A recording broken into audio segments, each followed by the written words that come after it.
Good morning, good afternoon, good evening, good day. My name is Herb. I'm an alcoholic. This is not a meeting of Alcoholics Anonymous. This is not a meeting of any form of work connected in any official way to any 12-step fellowship. As you see on the screen, this is a work-shop, meaning hopefully at some point you'll be able to participate in the work of what we're doing today. It's on forgiveness. The subject today is forgiveness. I'll facilitate the first, probably hour. Dr. Fred Luskin, who actually wrote the book, literally, on forgiveness. Forgive for Good is one of his books. It might have been his first. And he and I shared this venue last year, and it's recorded, edited, and on YouTube for those of you who are interested. It's sort of the overview and basics of forgiveness from my standpoint, from the 12-step process, both my knowledge and my experience with it. After I finished that process, I did read his book, which confirmed that it's a human process. And he describes in his book a process that's very similar, parallel to the 12-step process, obviously with different vocabulary and different assumptions. And that's why we've hooked up to bring what he calls the secular viewpoint, that would be his from a psychological standpoint, and the spiritual viewpoint, which is mine from the 12-step standpoint. I plan on giving an introduction to the topic, sort of the parameters from my view of my experience with the 12-step process, and then introducing Dr. Luskin so that we get into some of, as he called it, the nuts and bolts of this work. Fred has another book. In fact, I'm 2/3 of the way through reading it, and it's called Forgiveness in Relationships. And it's really good. It's just because it's so practical and very inspiring as to how to bring that component into your relationship to make it more robust. So, and then also you'll be seeing a series of flyers coming from me on the spirituality series. This is part of the spirituality series for this year. That's a once a month on a Saturday, 3-hour workshop. And I've been discerning the content of it. It hasn't been complete up until now. Now it's complete. And it seems because of this work, the work of forgiveness, and because of the beginning of the work as I've experienced it, step 4, column 3 and column 4 concerning the resentment, I'm actually being quite bold about 2 themes, and that is a quarterly Saturday, once every quarter on a Saturday, helping people with column 3, column 4 from the resentment inventory. That began the forgiveness process for me. I didn't know that at the time in 1988, when I began the work of the steps for the first time with a person who knew what they were doing. I was 4 years sober. I don't recommend waiting that long, but that's just my story. and then when I finished that work, I realized that steps 8 and 9 were the conclusion to the forgiveness process. And that's my approach to it. Step 4, column 3, and column 4 in the resentment inventory, that very focus was the beginning of the forgiveness process. All of the steps are important, but my observation is, and my experience is, and my interpretation is that steps 8 and 9 brought it to conclusion. because forgiveness is about freedom. My freedom from the delusion that I'm a victim. My freedom from the reality and recognition that I'm fully responsible for my life. 100%. Today, I may have been hurt and threatened, and my information and my emotions and even sometimes my body impacted by circumstances or people, forever changing my life. That may be true in my history. But today, I am not a victim. Today, I am responsible 100% for the way I think and the way I feel and the way I behave. Can't change the past. I can only release it. When we look up the word in a dictionary, which is what I did as part of an assignment, my dictionary said it's a decision to release. Look at the hand. It's such a powerful gesture for such a simple process. Simple, but not easy. A decision to release. And then the balance of the process bringing me into and through step 9, finishing step 9, finishing the amends, changing my behavior. The first part of making amends is for me to commit to and try to change. And the second part of amends is to repair the damage to the best of my ability. We can't undo the past. We cannot change history, but we can address it. The St. Francis prayer addresses forgiveness. When we forgive them, we are forgiven. The prayer of Jesus in the New Testament, to the extent that we release them from their debt, we are released from ours. And these are not necessarily legitimate quotes from either of them, but they're interpretations of perennial philosophies, perennial principles. The law of physics doesn't change, no matter what century it is or what country it is. The law of physics doesn't change, the law of gravity. The principle underneath this release, this forgiveness doesn't change, no matter what century, no matter what country, no matter what culture, no matter what tradition. That's the nature of a principle. It's universal and eternal. So, with that short introduction, let's just take a look at some thoughts here. But let's pray first. I've changed the Serenity Prayer.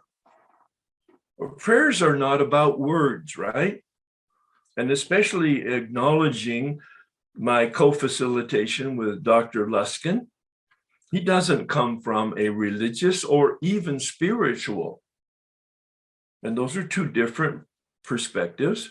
He comes from what he calls, lovingly, with a smile on his face, a secular perspective. He's a psychologist. He's a scientist. Prayer doesn't change anything outside of us. It's an intention that changes us. I hope you can hear that. If that's the only thing you hear today, that may be life-changing. Prayer changes nothing outside of us. We don't have that kind of power. But it changes everything inside of us. Our intention is the purpose of prayer. So let's try this one, talking about influence. Spirit of the universe, grant me the serenity to accept the things I cannot influence, courage to change the things I can influence, and wisdom to know the difference. Isn't that the truth? So here you are. We have a nice, wonderful, large group today. We're going to take some time for Q&A. for response, for sharing of experience, for sharing of questions, for challenges. That's all fine. You'll know when we do that. There'll be times when we do that. We'll announce it. Make notes if, in fact, you want to remember your question, your comment, or you share your experience. I hope you have a pen and pencil, because we may say something that you might want to remember or think about, but I also will raise some questions during at least my talk, and probably Dr. Luskin will too. Here's the first one. Do you hold any unforgiveness right now? Any circumstance, any event, any person in your life, including yourself? Any unforgiveness? Do you hold it? Make a note, maybe one word or two.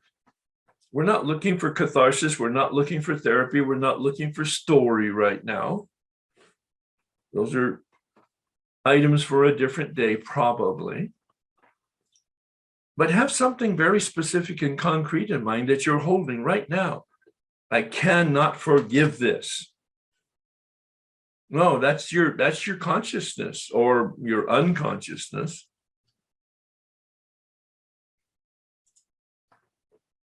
Unforgiveness is a bondage. You saw my hand representing the symbol of the definition of the word forgiveness was opening my palm, opening my fingers in release. Well, the opposite is true. Unforgiveness is bondage. Pathetic Herbie, age 48, back in the day when I first did this work, the work of the 12 steps, I was in the bondage of addiction, but I was also in the bondage of being a victim. If you'd met my father, I could explain myself. If you met my mother, I could explain myself. If you met my monastery that I had been in for 7 years, that would explain an awful lot. If you had met any of the bosses I had ever had, there were 4, that would explain a whole bunch of my history. Please listen to me. Oh my God, it was such a boring story by my standards today, because the story was all the same. They did me wrong. And as long as I held on to that bondage, there I am, tattered and torn. Forgiveness is a process. It's a process of becoming aware, number one. Although I was trained academically in lots of things, philosophy, psychology, theology, graduate educations in all 3 of those areas, I had an understanding of human nature as consciousness and free will, the 2 components that make us specifically human. But it was all in my head. It wasn't in my heart. It was all in my head. It had never been translated into any practical application. This man who helped me, I call him a big book step mechanic. He said, Herb, look at my hands. You have a lot of information, but you have no transformation. You have a lot of information, academic knowledge, which has never been filtered through your heart to your feet. So it has not impacted you as a human being. You have not changed. He quoted Einstein. The consciousness that created the problem cannot be the consciousness that solves the problem. Brilliant. I cannot fix my mind with my mind if, in fact, my mind is, in fact, the source of the problem. So again, I've fine-tuned what some of you are aware of as the set-aside prayer. Again, prayer is about intention, not about the words. But I've scripted the words today for today's journey. Spirit of the universe, please set aside everything. Notice I'm asking for spiritual intervention. I don't have the power nor the knowledge to set aside anything because I'm not sure what to set aside. What's true, what's not, what's helpful, what's not. Spirit of the universe, please set aside everything I think I know about myself, my hurts and resentments, my unforgiveness, and you, for an open mind and a new experience with myself, my pain and suffering, my forgiveness, and especially you. Forgiveness is a process. Words, please hear the words. You want to have a mental image of that to really help you sort of embrace what we're talking about, because it will bring patience. Otherwise, you'll be so frustrated with yourself when things don't work out on your timetable. Dimmer switch, my most favorite metaphor for the journey, the human journey, the development journey, the forgiveness journey, the spiritual journey in terms of coming from darkness to light, the dimmer switch. When you press it, it goes on at a very low voltage, and there's just a little bit of light. Hardly perceptible. But as you lean gently into the dimmer switch, it goes up a notch at a time. Notice you're leaning into it. Notice there is a dimmer switch. Notice there is some effort on your part, and the lights get brighter. And the lights get brighter. And the lights get brighter. With every little effort, with every little twist and turn, with every little decision, with every little action, the dimmer switch goes up. It's a metaphor for daily progress, incremental progress.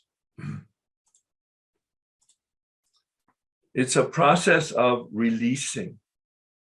Now, you can make up your mind today, right now, that you want to release and be released from. Or you can say, no, that'll never happen. It's just, it's my warp and woof now. It's part of my cellular structure now. Herb, don't you understand the nature of trauma? It's cellular. It changes your biology. No, I actually know that. That's right, it does.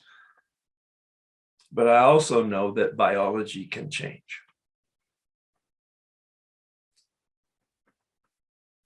There's a psychiatrist at UCLA, Dan Siegel, Siegel.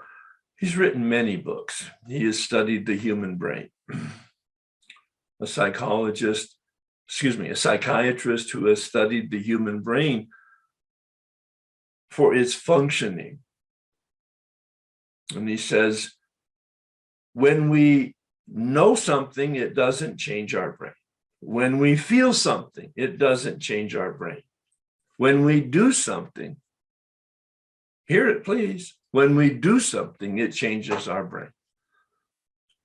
When we move our feet, when we behave differently, the brain synapses fire differently. Those tentacles in the brain, those neurons in the brain, those synapses in the brain that connect the cellular structure in the brain grow and fire differently. So he, in fact, says, I believe he invented the phrase, synapses that fire together wire together. And we can change our brain. We did not know that 20 years ago. Up till then, science has said, once the cells are dead, the brain doesn't change and it's lost forever. I'm not a scientist in the area of physiology at all. I read stuff like that. So I'm repeating what I've heard and I think it's credible. When we change our behavior, we change our brain. Organically, physiologically, biologically. When we change our behavior, not our thoughts, not our feelings, not our intentions, our behavior. And we're released. But look at pathetic Herbie here. Released from addiction in 1984, but clueless, still a victim in 1988, until he determined to look at and see the bars that he was holding. Notice there's no walls, there's no ceiling, there's no floor. There's just me struggling and frustrated by the bars I'm looking through, thinking I'm in jail, and all I have to do is let go of the bars. Easier said than done. The problem is I have these hurts and resentments. Don't you know? I've had emotional and verbal abuse, and it has shaped and misshapen me, and my perceptions, and my life actually has been determined. And I have a deep, deep, deep volcanic lava hot resentment toward my father. I'm a victim and I'm powerless. My experience was I went through the step 4, column 3 and column 4, as I mentioned at the beginning. And I began to see I'm not a victim, I'm fully responsible. I'm not responsible for my dad's drunkenness and his behavior. I'm not responsible for the mistreatment that I've had in my life. I'm not responsible for that. Let's just say it's all true. But I am responsible today to stand and look at it and to release it. I am responsible for my thoughts about it. I am responsible about my feelings about it. I am responsible to let it go. And then I will experience freedom. The two things that make me specifically human are that I have consciousness, that I know, and that I have free will. Yeah, 100% free will in the area of decisions and choice concerning my behavior. Now, some of it's predetermined.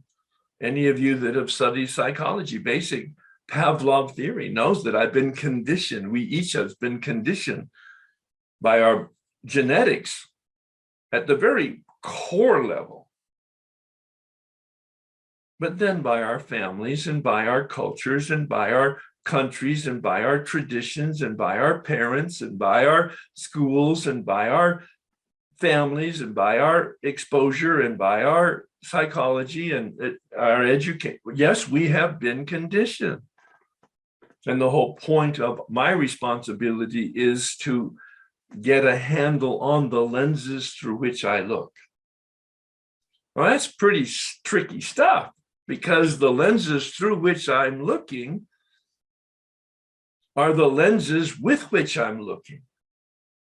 And now I've been asked to look at the very lenses through the lenses that I'm looking. That's what happened in column 3 and column 4. It began to help me look at the lenses through the lenses I was looking, to see that my lenses through which I was looking were corrupt, were distorted. And to follow through then with a process that ground those lenses to clarity, removed the blue lenses so that I am not looking at blue because that was a delusion. I'm looking through clear lenses and I'm looking at reality objectively for the very first time. I was able to see that I didn't see. Freedom is a process. The 12 steps are from my standpoint, this is my interpretation. Spirituality is a fancy word. I tried not to use it.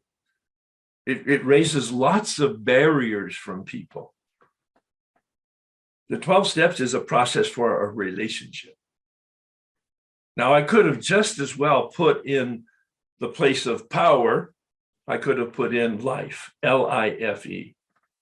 I thought about it, but because the whole concept of the 12-step process is based on foundationally that I am powerless. There is a certain amount of powerless.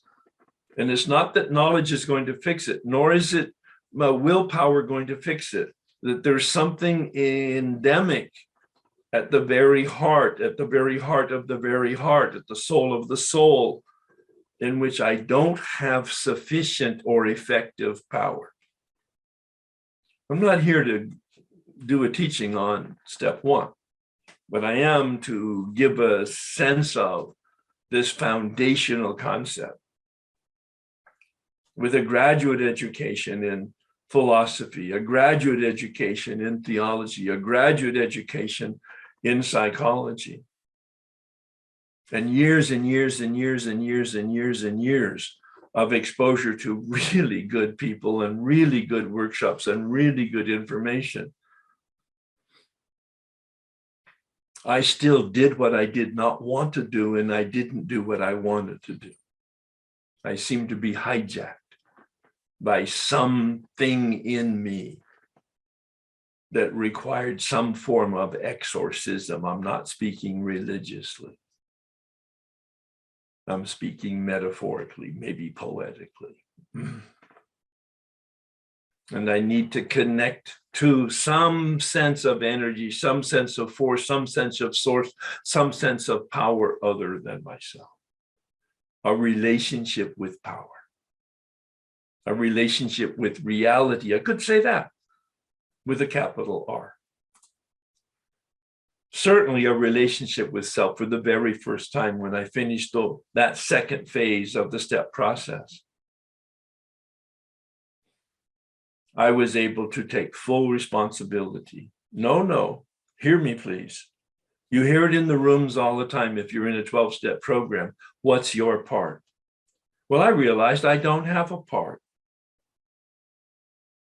That's so unorthodox. I do not have a part in my failure. I do not have a part in my resentment. I do not have a part in my unforgiveness. I have 100%, not a part. You want freedom. You own your life. You own your feelings. You own your mistakes. You own your history. Not taking responsibility for circumstances out of your control, not taking responsibility for people and their influence and their impact, negative impact, some of it criminal, on you, life-changing stuff, permanent damage. Absolutely, it's true, it did happen. But here you are. And this man who took me through the work lovingly but coldly said, now deal with it. Now deal with it. This is the hand that you've been dealt. It's not fair or unfair. It's not healthy or unhealthy. It just is. Deal with it. The next two steps are about my relationship with others. So you see, this process can be converted to a very secular process. Although at the beginning, of course, power is in all caps to connote that there is some mystery here. I'm very comfortable with the term. I don't need to know what it is. I made a decision that it is, and I operated on the basis that it is, and now I have no doubt that it is. Because I look back over my shoulder and I see what's happened. 1 and 1 make 5. I call that spiritual math. Regular math, 1 + 1 = 2. Spiritual math, 1 + 1 = 5, because I've been taken to a place way beyond my ability to take me. Some level of power entered to my life as a component to the work that I did. And I had an outcome that was disproportionately larger than my contribution to it. And then I lived that way in 10, 11, and 12, the best kept secret in the world, out in the rooms. I will be doing some work on that over the next year concerning steps 10, 11, and 12 and how they contribute to our daily life, our daily way of living, how they can maintain our relationship with reality in a healthy way so that we can navigate the speed bumps of life. Bill introduces the term a spiritual arch through which we walk to a new freedom. He doesn't say the word that step one is the foundation, but he implies it. I see step one as the foundation. Step one is surrender. He says admit powerlessness, complete defeat, hopelessness, and desperation. I use the word surrender there for step one. And then because of that devastation, both of addiction and of unmanageability, the two components of step one, I'm brought to a place where I'm open for the very first time to a power other than myself and challenging myself. I'm not going to spend any time on it, but if you want to have a very confrontational experience, ask yourself what you believe about God, what you believe about higher power, what you believe about spirituality. What do you believe about the power in the universe, a power other than yourself? What do you believe? Write something out on that. This is an exercise for a different day, but make a note if in fact you're interested in a curtain-rending experience. Use that set-aside prayer of some kind, ask that question, what do I believe? Write out an answer, and then in all willingness, ask yourself, and how do I behave in light of what I believe I believe? I discovered by agnosticism, and I made that decision that there was a power that was for the very first time from my very soul. Bill calls it the cornerstone, which then allows us to make a decision to have a relationship with that power, a decision to turn. I use the term alignment. It's not in the big book for those of you who are in a 12-step program. The word alignment's not in the first 164 pages, but it's my term that captures the spirit of step three, that Bill calls it the keystone, that linchpin that holds the entire arch together. Steps 8 and 9 is the end of the process. Meanwhile, we do step 4 to identify the obstacles in us to that relationship. Step 5 to name them. Step 6 to see how they manifest in our character defects and our behavior. Step 7, recognition that I've tried really hard to change and I have not changed. Therefore, I need, again, spiritual intervention. I need some type of power intervention in order to be able to change, to be able to do what I want to do and not do what I want to do, or don't want to do. I finish steps 8 and 9 and I find freedom. Freedom from my addiction, that's guaranteed in the big book, page 84, placed in a position of neutrality, but only sustaining the freedom in my unmanageability because I'm not cured. I have a daily reprieve based on the incorporation of 10, 11, and 12. This is the commitment to forgiveness, an attitude, a decision to have an attitude. Again, the key that makes us humans, that makes us specifically human, is that we have free will.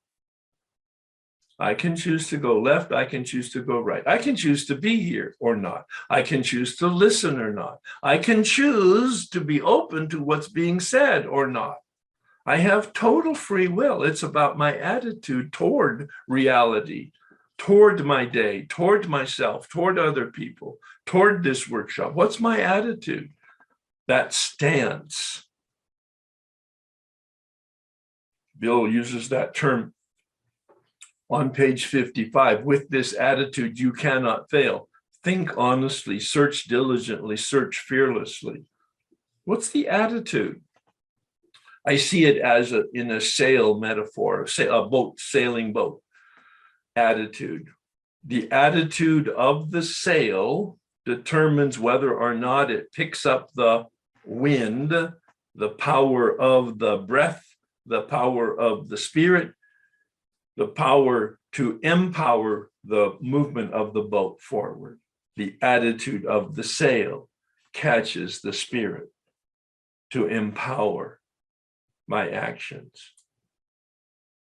I can name the harm that I've done, and I can accept responsibility in step 8 for the harm that I've done.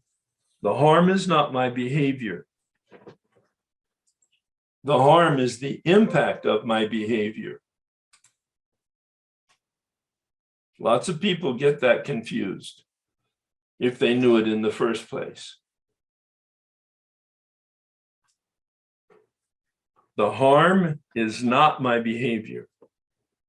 The harm is the impact of my behavior on others, and to accept responsibility for my behavior and the impact on others brings us then to another decision, to take action. Attitude and action, that's the summary of forgiveness from my standpoint. An attitude to release and an action to effect that release. First in step 9 is to change your behavior. No point in apologizing for your infidelity if in fact you are not going to stop your infidelity, if that's in fact what's required here. The first action is to change that behavior.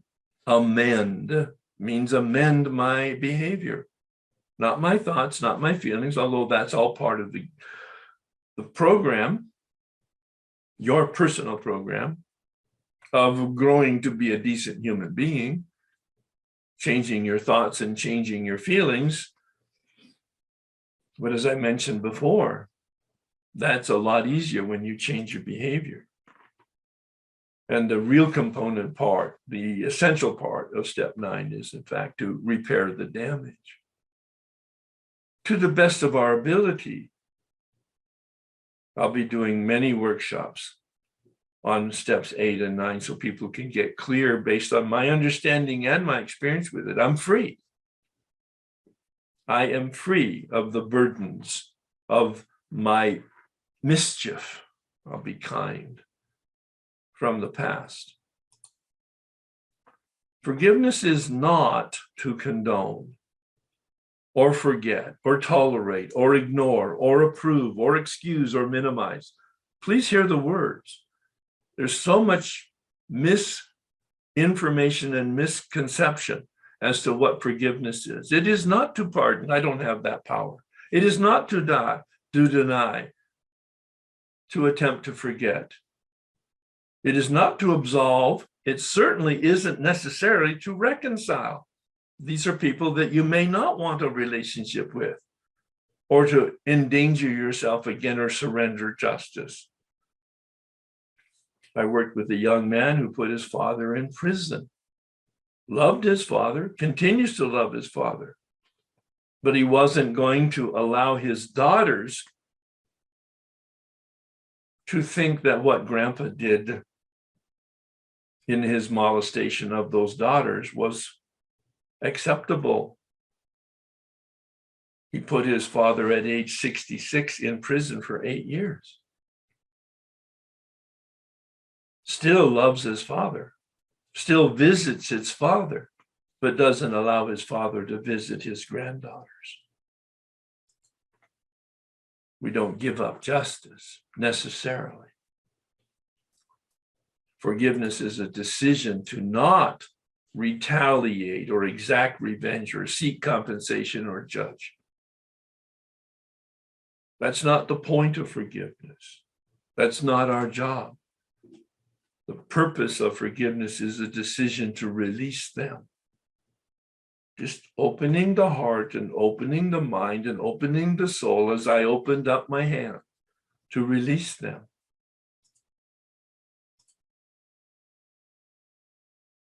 In that process, we are released.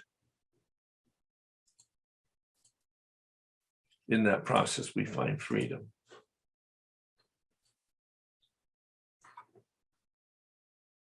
But it's a process.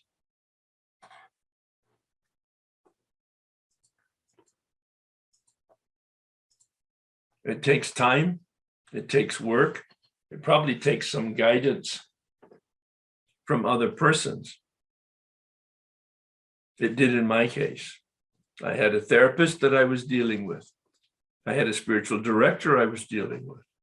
I had a sponsor who guided me on a daily basis.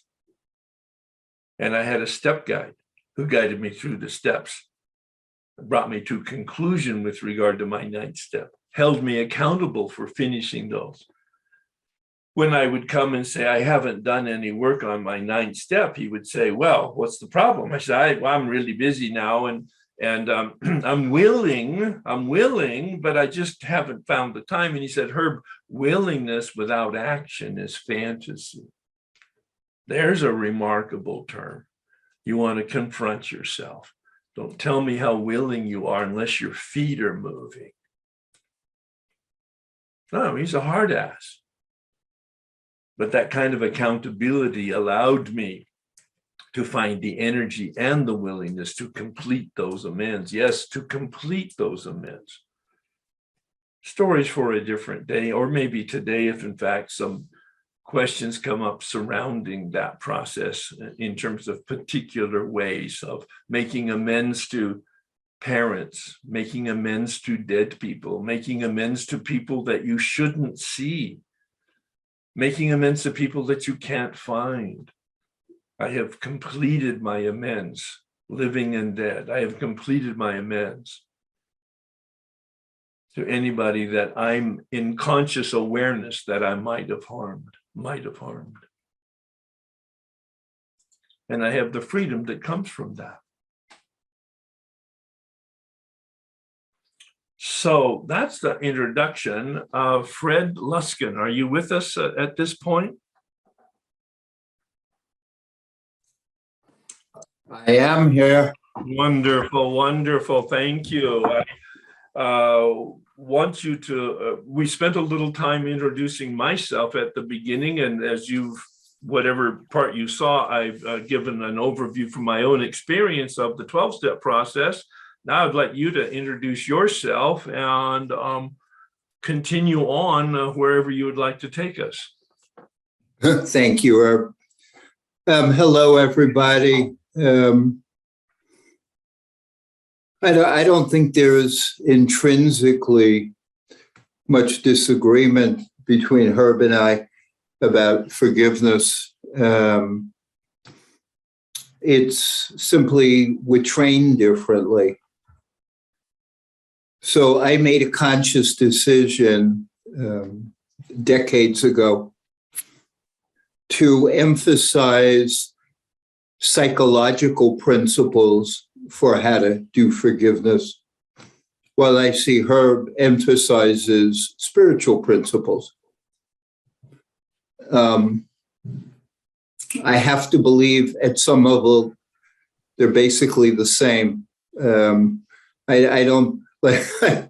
It's like all the different paths to God. If they don't lead in the same direction, then we're in real trouble. You know, it's like things are true or they're not true. And it's just our little pea brains that argue about our tiny little distinctions of true and stuff. I'll tell you why. When we started the Forgiveness Project, one of the reasons we did not put a spiritual arm to it was because of how disagreeable religious people were. I mean, it was a little shocking to see how, I'm going to say a-religiously many of them acted, but we originally were thinking of having a secular approach and a more religious approach. And the problem with the religious approach is that everybody wanted their own and could not countenance or tolerate other people's. So the Buddhists wanted it about Buddha, the Christians wanted it about Jesus. It was kind of weird. We even brought Catholics and Protestants together, and I couldn't find Jesus within 100,000 miles of where they were. But, so we dropped the religious arm and focused on a non-denominational, secular, psychologically based and research derived method of forgiveness. The heart of it, like any other method of forgiveness, is based around the serenity prayer. I mean, that's one of the handful of this world's wisdom statements. Nobody owns it. It just is. It's just true. You got to decide what to fight, and you decide what to accept, and you got to make peace with your decisions and the realities of life. Or, the words from the gambler, you got to know when to hold them and you got to know when to fold them. Right. But that's the heart of forgiveness. I mean, it's interesting because, you can or I can make it as complicated as we want. And we can make our lives incredibly complicated. And we can find all sorts of reasons to make ourselves unhappy. But the basic value of the serenity prayer is if you practice it, you're happier. So it has immediate and tangible feedback. And that's what wisdom statements are about. They're about reducing your suffering. Because they're true. They're not true just in 2022. And they're not true just for Christians. And they're not true just for whatever. They're just true. They tap into the way it is. And so does forgiveness. It's the word that we give to letting go of our own generated hostility, contempt, bitterness, self-pity that we create around our interpretation of our own lives. So when you create a bitter interpretation of your life, of any form of it, forgiveness is your releasing your interpretation. Has no impact on reality, but it has impact on your perception. And forgiveness generally is going from a perception of victimhood to a perception of surviving, thriving, healing, whatever you want. But it's all within your consciousness. That the only place unforgiveness and forgiveness exists is between your ears. Or between your tribe's ears. We make it all up and we let it all go. And we can keep it as long as we want. I'm not suggesting that there's anything wrong per se with unforgiveness. The data is that both forgiveness and unforgiveness are hardwired into our systems. So the template is there. We choose when and how to use it, but it's there. The question is, what are the skillful uses of forgiveness and unforgiveness? And how do we use them in ways that protect us and lead to our reduce suffering, and maybe even healing of ourselves and other people from both personal and intergenerational and tribal wounding. But I don't believe you could really be the follower of any real religion and defend unforgiveness. And I think that's one of the defining characteristics of real religion. Is it literally tells us to get out of our own way and stop rejecting our lives and stop blaming for how we experience that life. And that's what forgiveness asks of us. And so to me, I mean, I've been at this a long time. Like I've sat and listened to people who tell the audience that you forgive through Jesus. And I've had other people teach that, that there's Buddhist practices, and then Herb with the 12 steps, and me with a secular, and there's other secular approaches.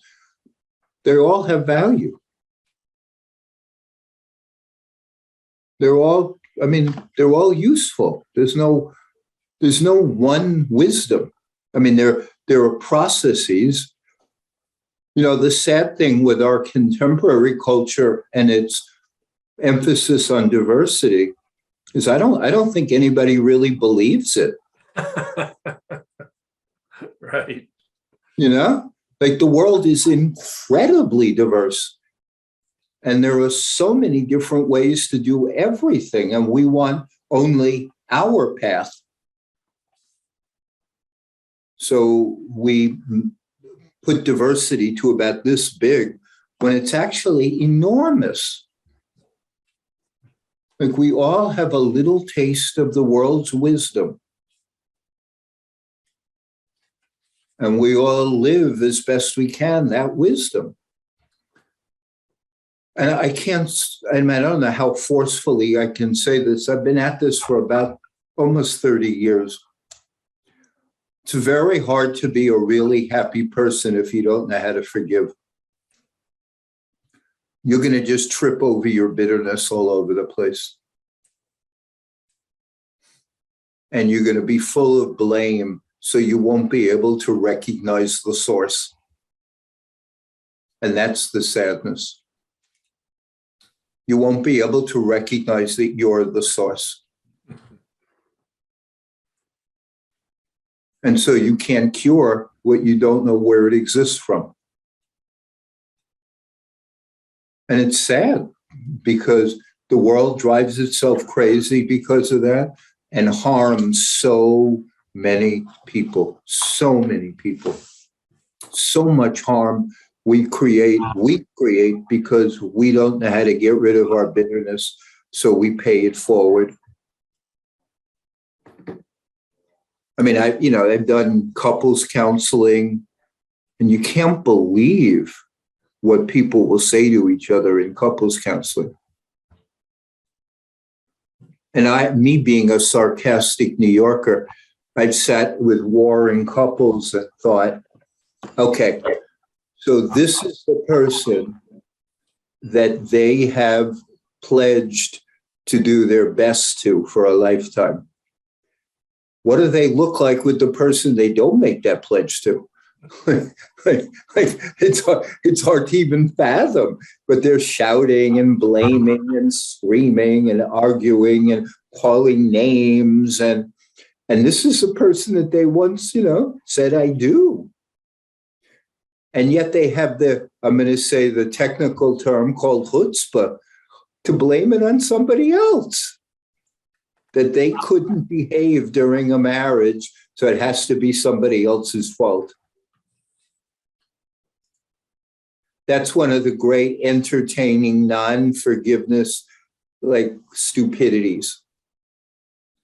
Doesn't mean you're going to get along with everybody, but at least take responsibility for the fact that you either didn't choose wisely, or didn't know how to get along with them, or didn't understand who you were with, and it didn't work. But the blame, and the bitterness are shocking. And then people carry it forward another 10 years. And God forbid anybody who gets in front of them after the lousy ex, they have to pay the dues. So this is what unforgiveness does. It like pollutes our insides. So I took a very simple psychological approach. I was a researcher at the Stanford University School of Medicine, doing research on preventive cardiology. And so basically used all of the practices of behavioral medicine to teach people to forgive. Like it's not complicated. I mean, I wish it were complicated. It would give us more of an excuse. But it's not complicated. We just don't want to. You know, there's a handful of of wisdom things like the Serenity Prayer. Another one is mostly we do what we want to do. That's another wisdom truth. You do what you want. So if you don't want to forgive, don't forgive. Just don't blame anybody else. Most of us do what we want most of the time. So what I tried to do with a small team of people was, how do you secularize and how do you translate really simple psychological tenets so that they go towards forgiveness? You know, we didn't invent anything. First of all, there's nothing to invent. Yogis figured out how to be happy thousands of years ago. We haven't perfected that any further. The Buddhas figured out thousands of years ago. Jesus figured it out thousands of years ago. There's nothing new. There's nothing new. You just have to find the wisdom and use it.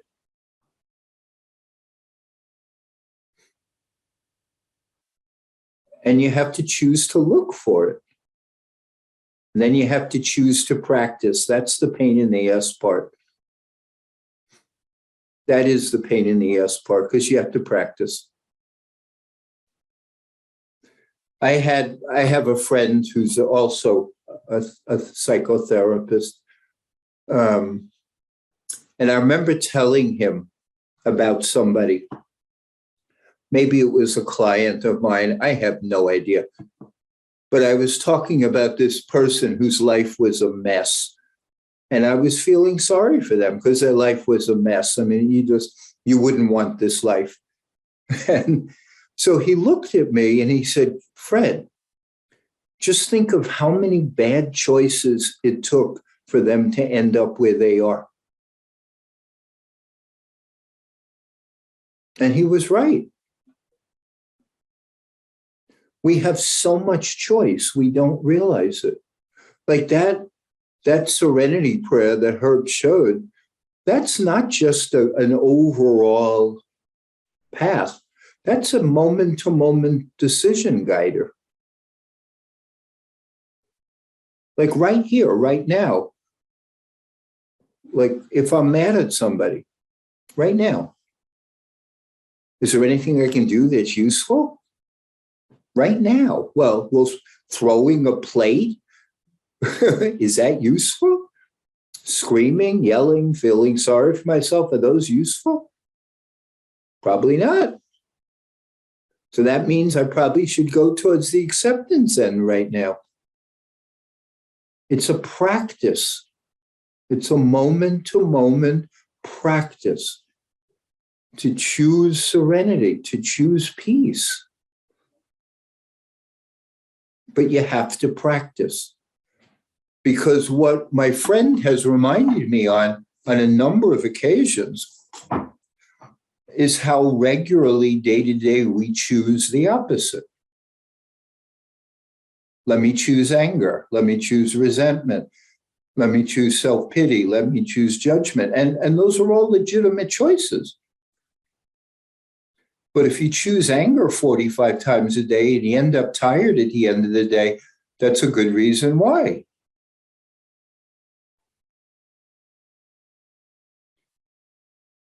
So we did four basic patternings that you can use to become more forgiving. They're really simple. One of them is simple gratitude. If you don't have gratitude, it's very hard to forgive because it's all you see is what's wrong. Very simple. Very, very, very, very simple. If you focus on what's wrong, you find what's wrong. This is not rocket science. If you look outside and you say it's too hot, too cold, too rainy, too cloudy, you're not going to be happy. And you're not going to forgive Mother Nature for not giving you the weather you wanted. It's the same stuff. I remember once teaching at Esalen, and I think what we did, I can't remember exactly, but I think we tried, how do you make yourself unhappy? By staring at the Pacific Ocean at Esalen, which is gorgeous. So one of the ways you make yourself unhappy is by saying, it's nice out here, but it's a little chilly. So right there, you're making yourself unhappy, and you probably think it's the cold's fault. Or it's beautiful, but I prefer when the water is blue, not green. Okay, so another unhappiness. I was here last year, and there wasn't the fog. I don't like it with fog. These are all unhappy choices. And we think it's outside of us.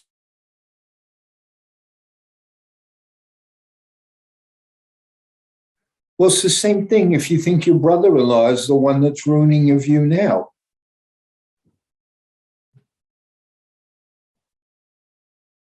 Same thing.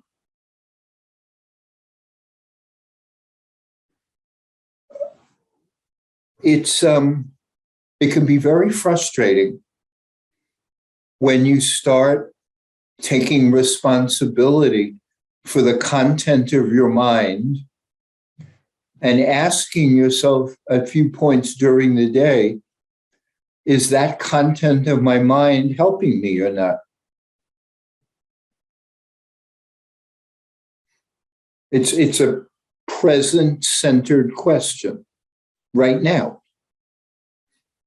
So right now, am I creating unforgiveness? The weather's not good enough. My brother-in-law is not good enough.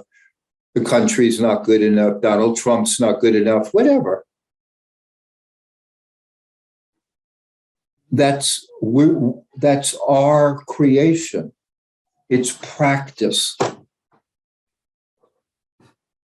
So what we decided was we're going to be so simple. First of all, I think that's all we understood. We weren't the sharpest knives in Stanford's drawer. And I mean that seriously. I've sat around with some really bright people, and it ain't me. I'm useful for what I do, but not. So we decided we're going to do a few things. One is we're going to remind people that if you have gratitude, it's easier to accept the things that didn't go well. So simple, so so pathetically easy, and yet very few people do it. So if you complain about one thing, like you had a crappy mother, spend an equal amount of time saying something nice about something in your life, and you'll be more forgiving. Right? Just that. I don't see my grandkids enough. There's a nice complaint. But it's beautiful outside. Okay. So you're going to be more forgiving. Right there. Life is yin and yang. Up and down. If you wake up in the morning and you're pissed off at what somebody did to you yesterday, remind yourself that you woke up in the morning. And one day you won't. I'm serious. It's this simple. And then you see the quality of your own mind. You see how much you make your misery.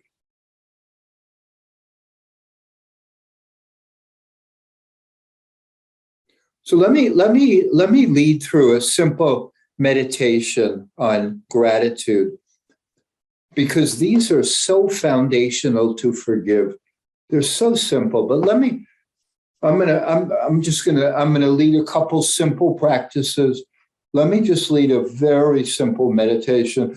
I do this or a variant just about any time I speak, but if you'd all please be willing to quiet down, push back for a minute. I'm going to ask you to put your phones away if you want to actually meditate. If you don't want to meditate, keep your phone right there, because you'll be so distracted you won't be able to meditate. So just put your phone away somewhere, please.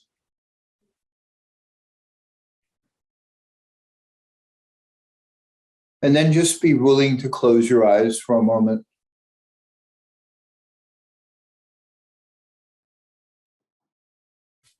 The simplest of meditation practice is just please close your eyes.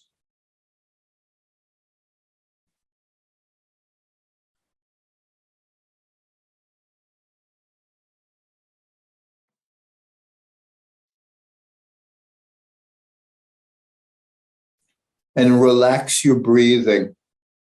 The key piece of imagery is when it comes from a quiet, peaceful place in you.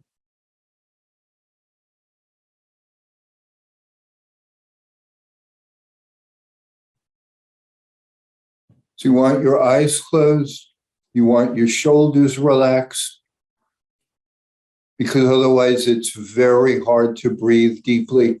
If your shoulders are tight, it's very, very hard to breathe deeply.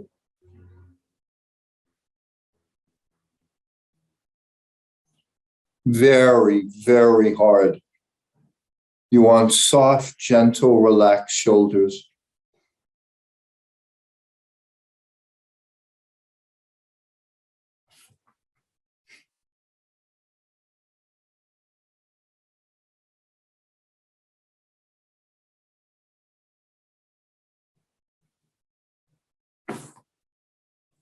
And then when you inhale, you want your belly to expand.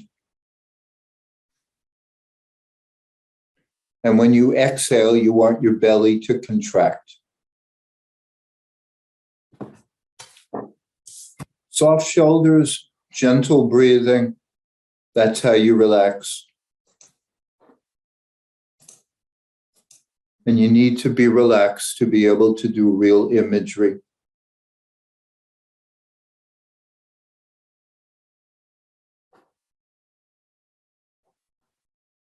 And you need to be safe enough so that when you inhale, your belly actually expands. You need to be safe enough so that when you inhale, your belly gets bigger. And your chest and shoulders do not move much. It's belly breathing.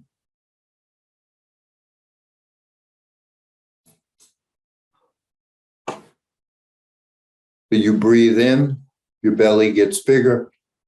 You breathe out, your belly contracts.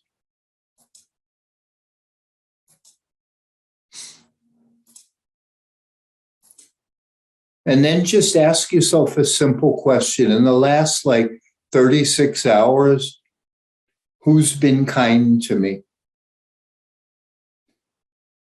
You just want to look at the last day and a half, 2 days, and you want to try to just slow your life down enough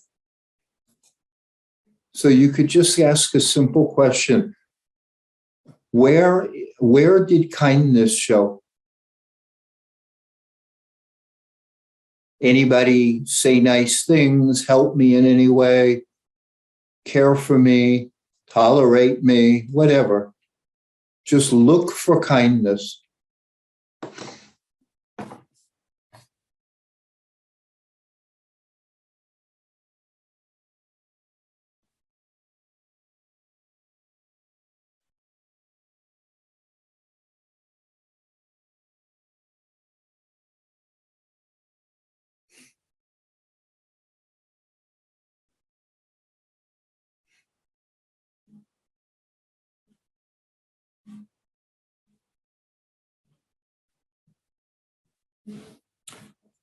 And then pick one experience of kindness, just one of those things, and inside of you, almost from your own heart, just say thank you for that.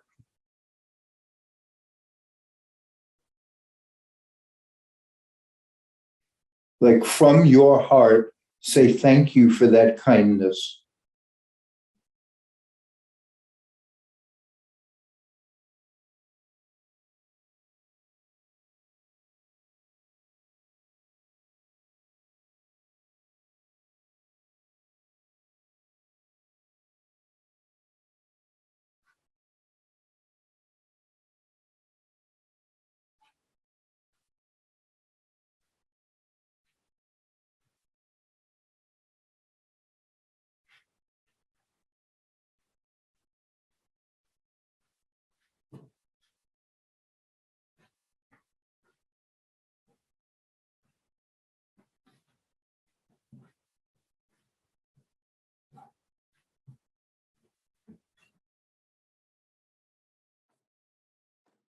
And then after, from your own heart, saying thank you, just please let that go. Let the image go. Let whatever it is go. And just take a breath and very gently allow your eyes to open.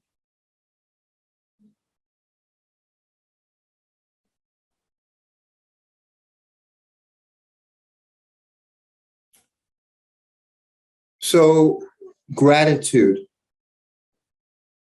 kind of resets your compass.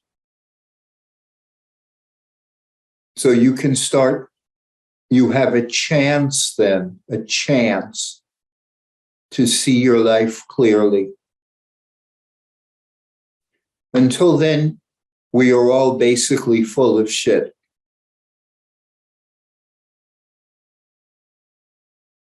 I don't say that lightly, but we misperceive life all over the place for the worst, for threats, because we're wired that way. We are marked misperceiving mechanisms, and we see danger and problems because we're wired to. We hold on to grudges, we exaggerate offenses, and we're very fearful because that's designed to keep us alive. But it's not designed to make you a good witness to your life. But a 3-minute imagery practice like that on gratitude gives you a moment to see your life more accurately. Which is, there may have been harm done to you, and there were certainly people who were cruel, and I'm sure there are people in the world somewhere who don't like your tribe or religious affiliation or something about your past, because humans do that to each other throughout history. And all that may be true, and you have so much to be thankful for. So what I operate under the premise is that any long-term grudge is a distortion of reality. That doesn't mean that 2 weeks after somebody comes in and shoots out somebody's family, that I'm going in there and telling them to enjoy the sunrise, because that would be ridiculous and cruel. But any long-term accounting of your life, which is your general frame, if it doesn't have a lot of gratitude, you're simply not seeing things clearly. Probably more basically, you're not even looking accurately for your life.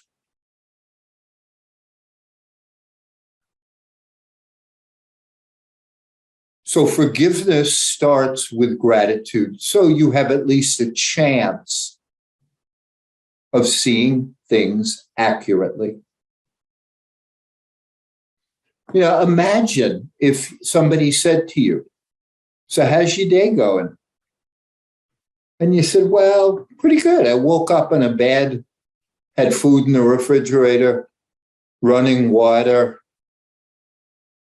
I'm probably among the richest 1% of people ever to have lived on this planet.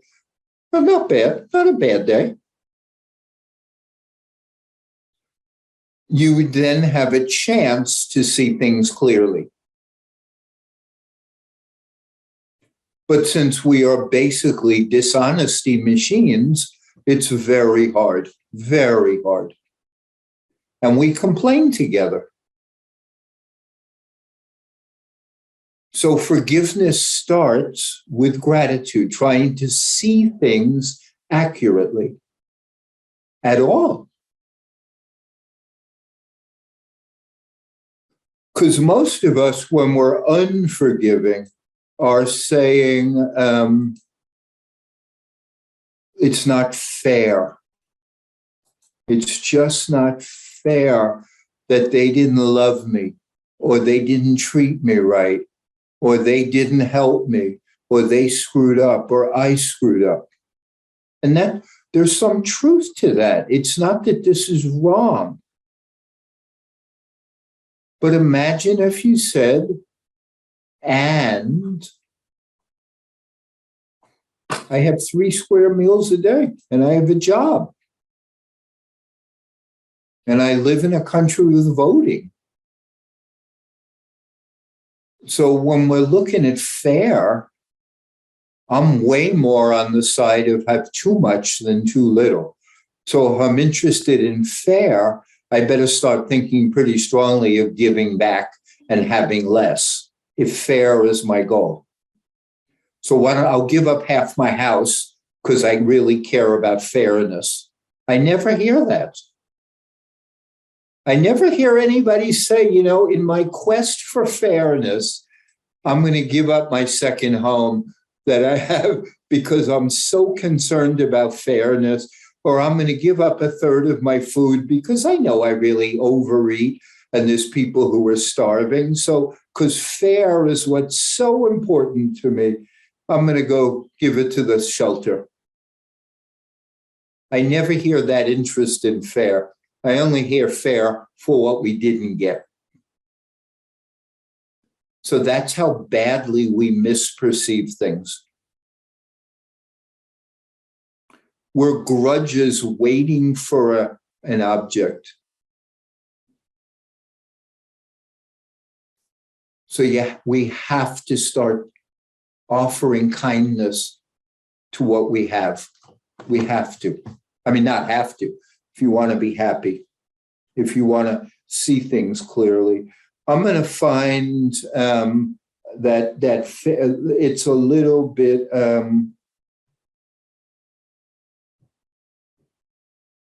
there's the poem Otherwise by Jane Kenyon. I just want to find it. It's such a beautiful poem. It's what I was just saying. I got out of bed on 2 strong legs. It might have been otherwise. I ate cereal sweet milk, ripe, flawless peaches. It might have been otherwise. I took the dog uphill to the birchwood. All morning I did the work I love. At noon, I lay down with my mate. It might have been otherwise. We ate dinner together at a table with silver candlesticks. It might have been otherwise. I slept in a bed in a room with paintings on the walls and planned another day just like this day. But one day I know it will be otherwise. That's a wisdom teaching, a profound wisdom teaching. There's a backstory to this that makes it even more profound. Jane Kenyon was married to another well-known poet, and she met him as his graduate student. And they had just a deep love for about 20 years. She met him in her 20s. In her late 40s, she wrote the first version of this poem. And the last line was, "One day I know it may be otherwise." And it wasn't finished. And then she got cancer. And she was dying. And she and her husband were editing her poems. And they got to this one and they changed the last line from "one day it may be otherwise" to "one day it will be otherwise." And she died, and he's been without her for over 20 years. He wrote an article for the New Yorker a couple of years ago on just how shocking it was, because they spent their time wondering about how she was going to have to take care of him because he was 20 years older. And she ended up dying, and he's been without her now for 20 plus years. So we look at life so ignorantly, and out of that springs so much bitterness. That we're going to live, we don't know how long. And that we can go through this life and not recognize the gifts of it, not profoundly talk about them and think about them and appreciate them, and recognize that lack of appreciation has so much to do with why we're bitter or don't let go of stuff.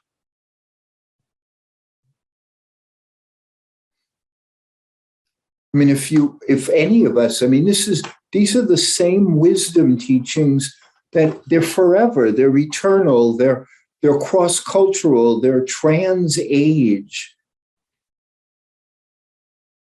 It's a beautiful world if you want to see it. It's also a horrible world. It's both. Focus on whatever you want, but know that what you focus on will be what your experience is.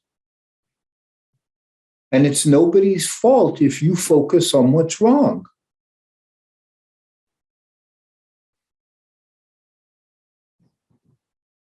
And that's where gratitude is so important. I'm going to give you just a thought experiment. Just stop for one more moment. This is not eyes closed. This is just a thought experiment. But I'm asking you to stop and sit still for a moment.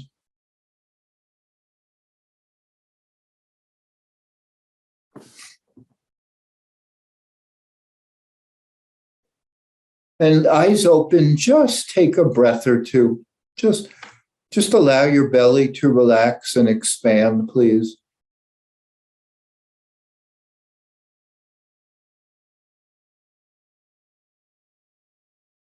And then just ask yourself, when I woke up this morning, if I were really attuned, what were three things that would be really easy to be thankful for if I taught myself to pay attention.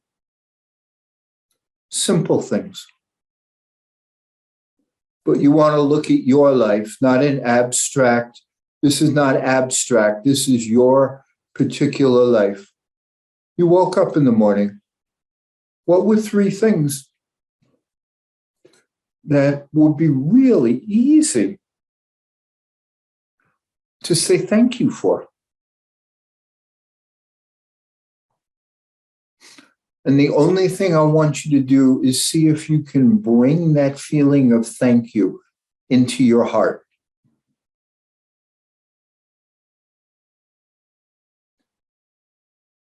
Like, thank you for, I'm glad I woke up this morning. I wasn't ready to depart. So thank you. And thank you maybe for the fact that I'm healthy enough to breathe. Thank you. Well, thank you for the fact that I don't have to worry about food. Thank you.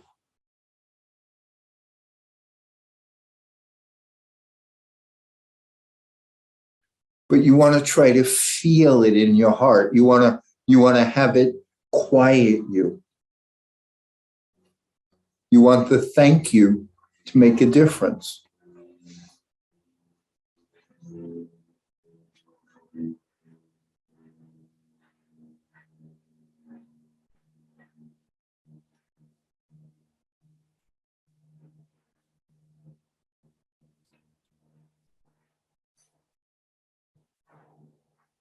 And then you just want to let that go, and you want to bring your attention back to me or whatever, but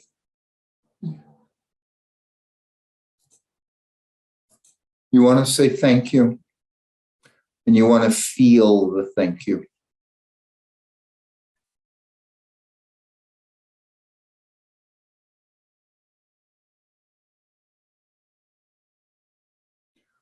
So I'm going to talk for a couple more moments, then I know it's time for you all to have a break, so I'm going to stop for a few minutes.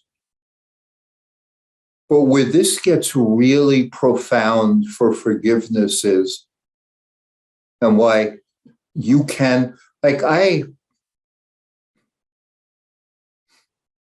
been teaching forgiveness for a long time.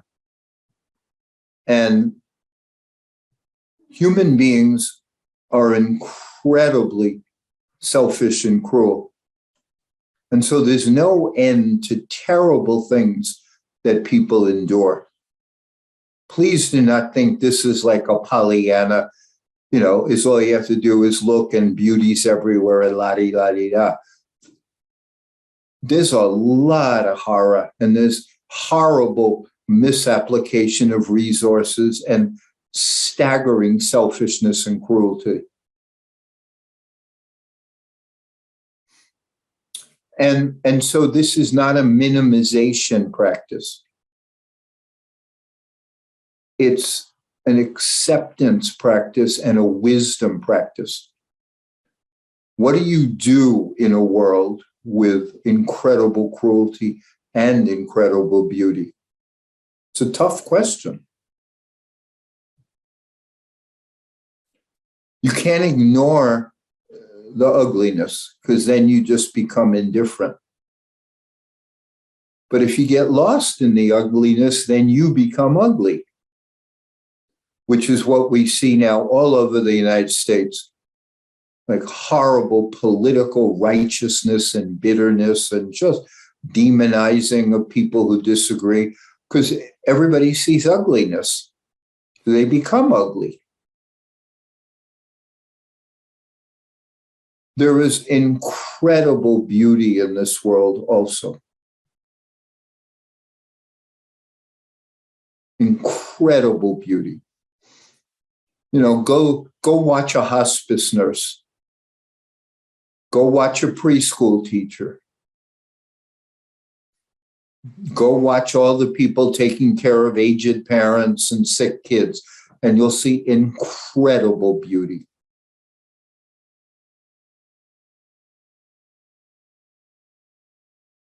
So the world's way, way more complicated than we can reduce it to.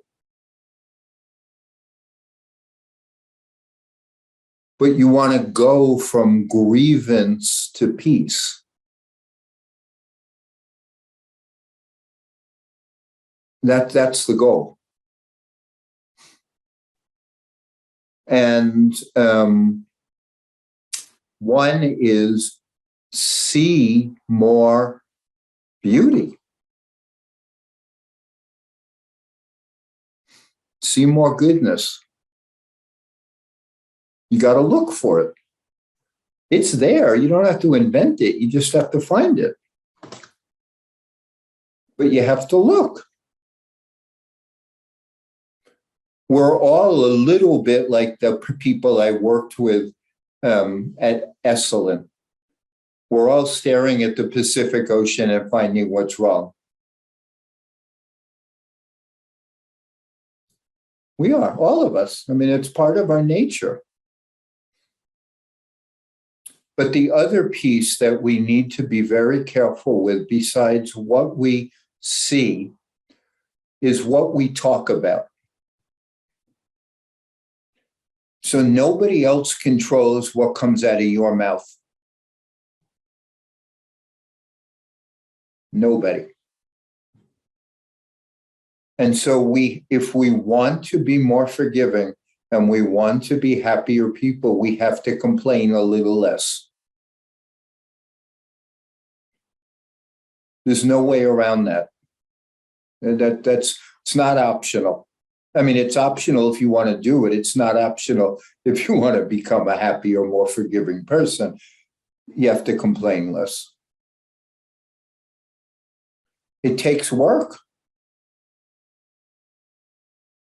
It takes effort. It takes care. So the first step is notice. Notice the physical beauty of nature. Notice the goodness that other people have done to you.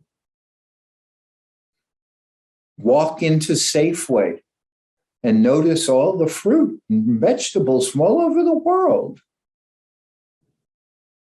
And then try to complain because somebody wasn't nice enough to you. You'll feel like an idiot.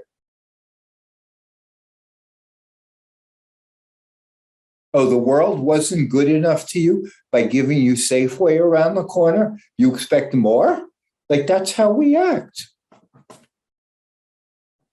You know, there's still 1 billion people who go to bed without any food, but we can walk into Safeway and complain. So the first thing is to notice. The second is to start monitoring your speech.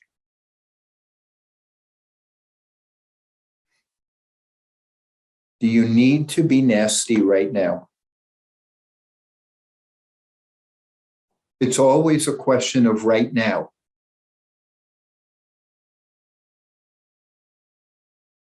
Do you need to be nasty right now? Now, what that means is, and it's a tough question,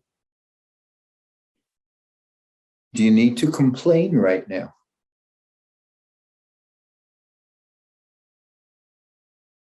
Anyway, please take about a 10-minute break. What I'd like you to do actually is not check messages on technology.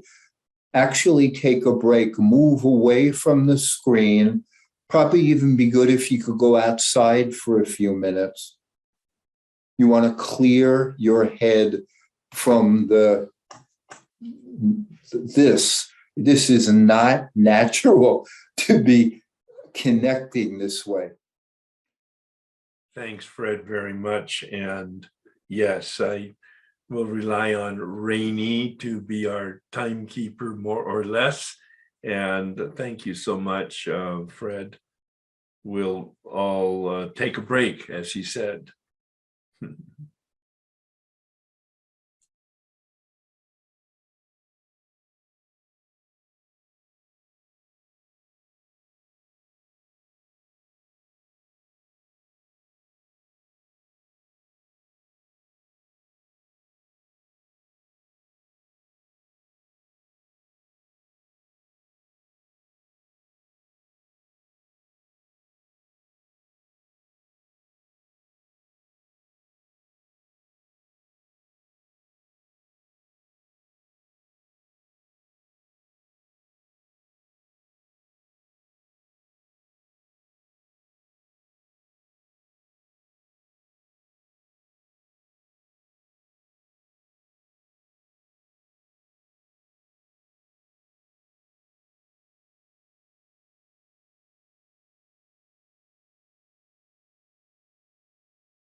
Fred had mentioned about monitoring our speech, which is something the Al-Anons have made a science of, and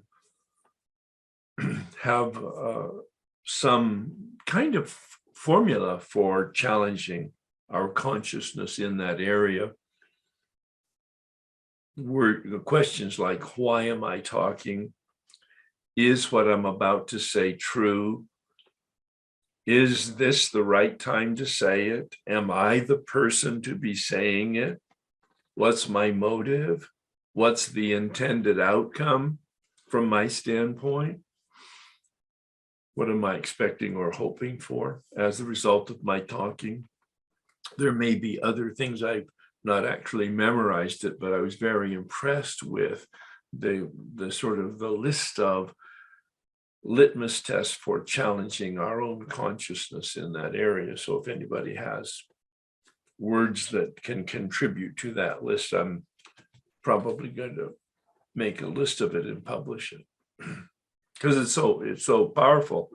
I know when I applied that to my conversation with my wife, it reduced my conversation about 50%. Yeah, exactly. Yeah.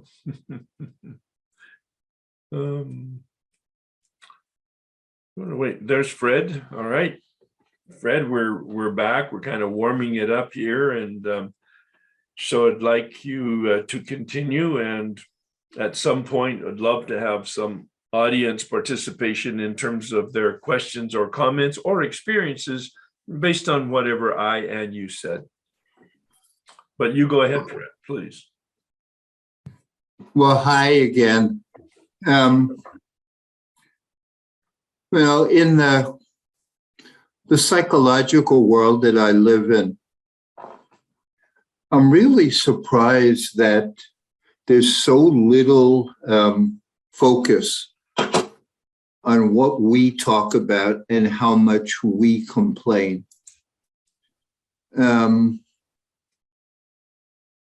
It's very strange to me.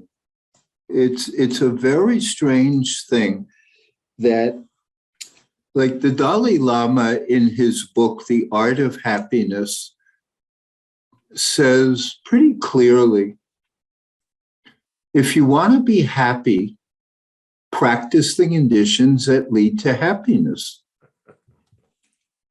If you want to be unhappy, practice the conditions that lead to unhappiness. So one of the prime conditions that leads to unhappiness is complaining. And unforgiveness is simply complaining about your life.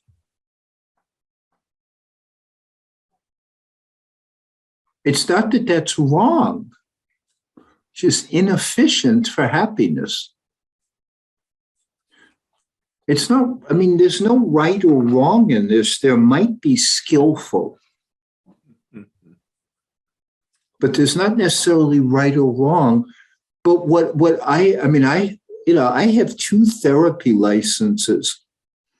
I can't even imagine why, but back in the day, I got a master's, so I have a marriage and family therapy license from years ago.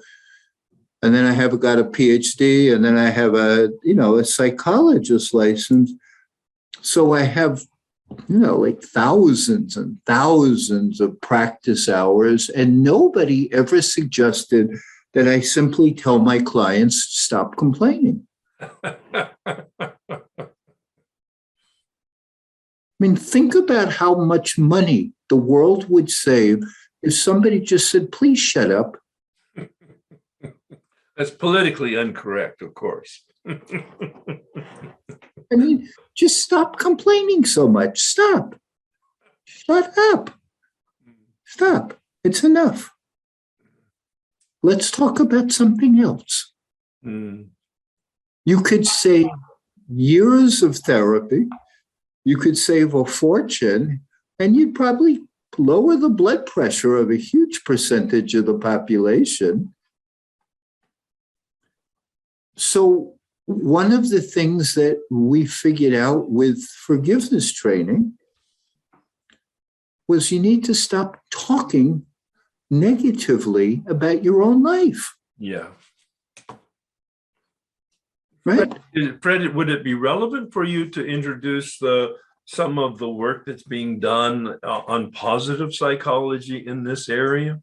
This is all positive Yeah. psychology. I Yeah. mean, and we were, I mean, back 25 years ago when positive psychology was emerging, Yeah. we were one of the one or two groups doing forgiveness as part of positive psychology. Yeah.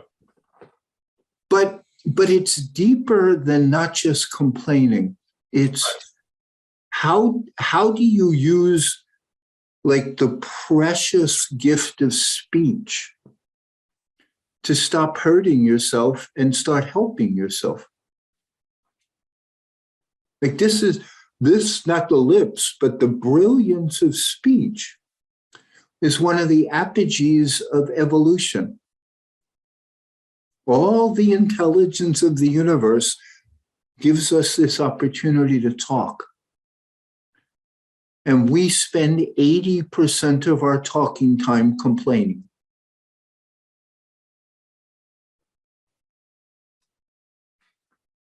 So of course you're unhappy. We're all, I mean, it's a chronic biological thing to try to make ourselves safe.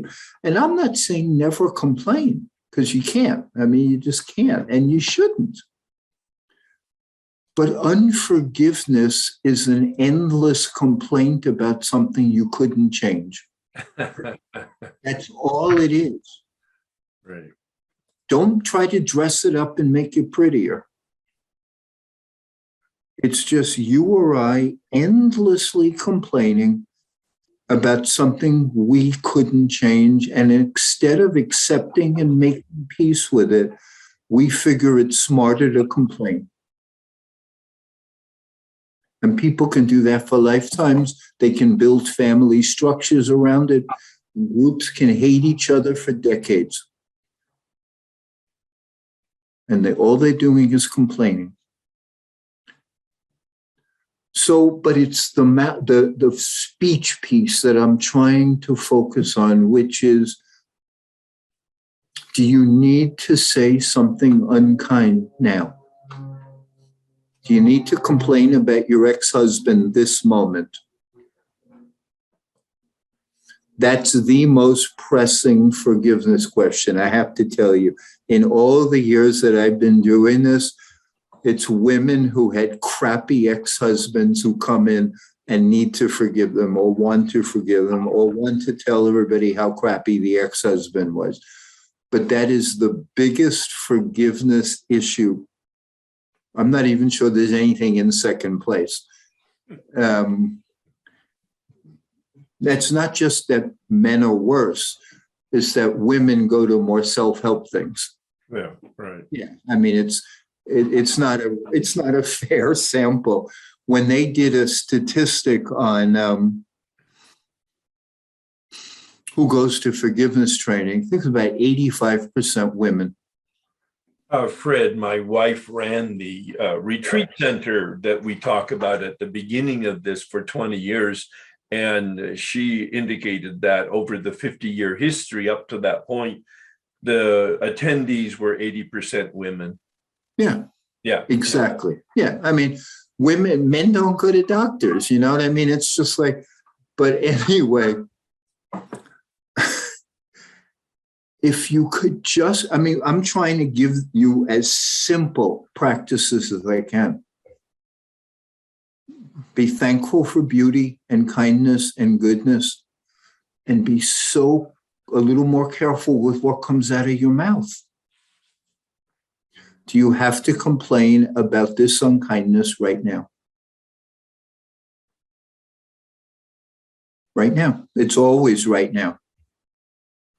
Part of the challenge there, I think, Fred, would be challenging your own attitude. That is, the lenses through which you're looking.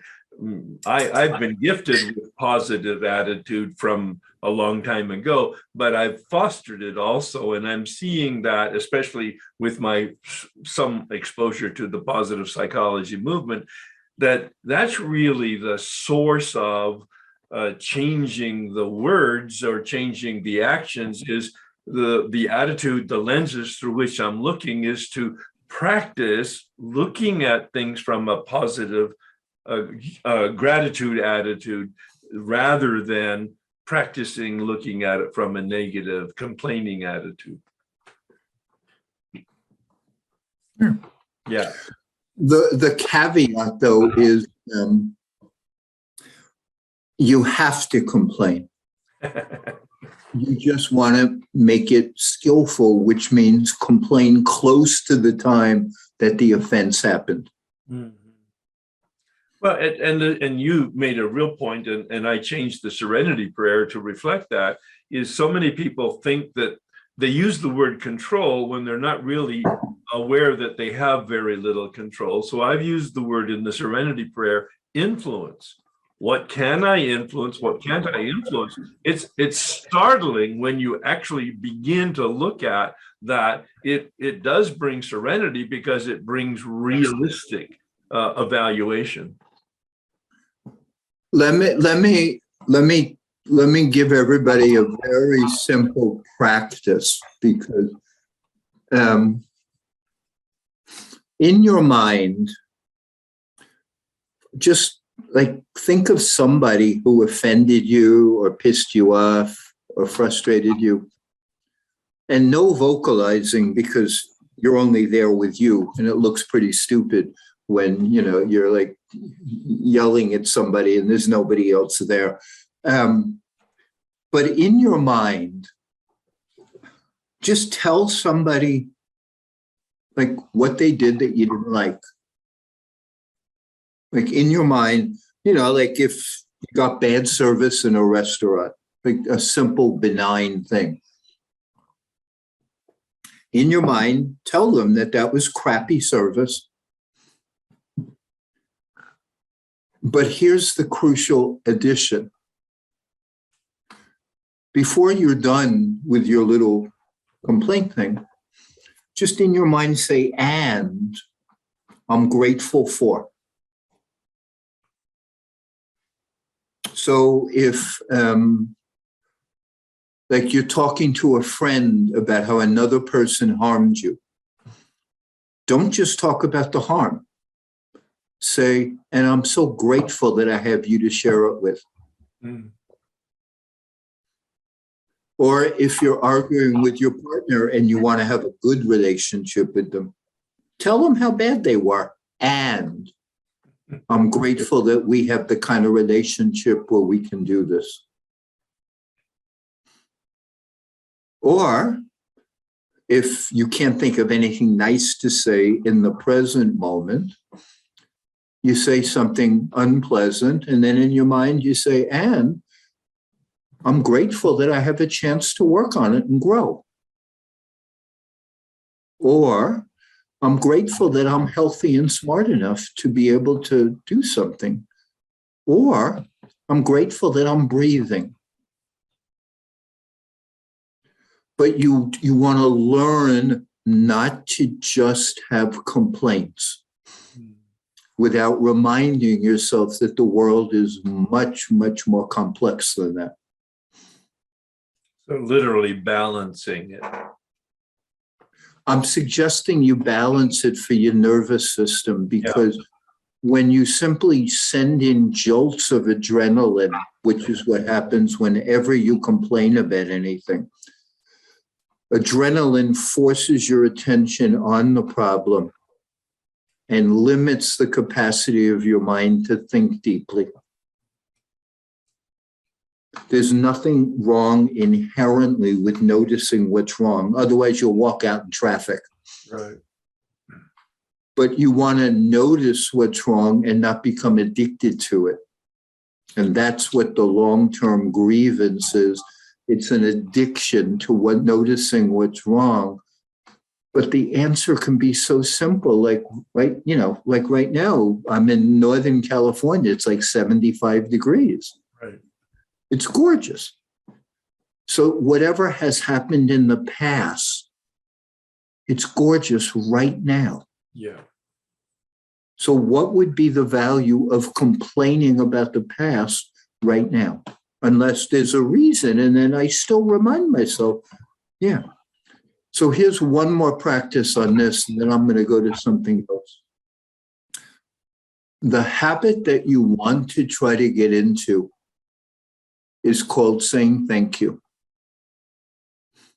You want to develop the habit of noticing the goodness and kindness that's sent your way. If you can do that, you will become a more forgiving person. So what I'd like you to do is, again, since we're not in a room and it's hard to bring people together, I'd like you to think of the last time that somebody did something good for you that you didn't say thank you.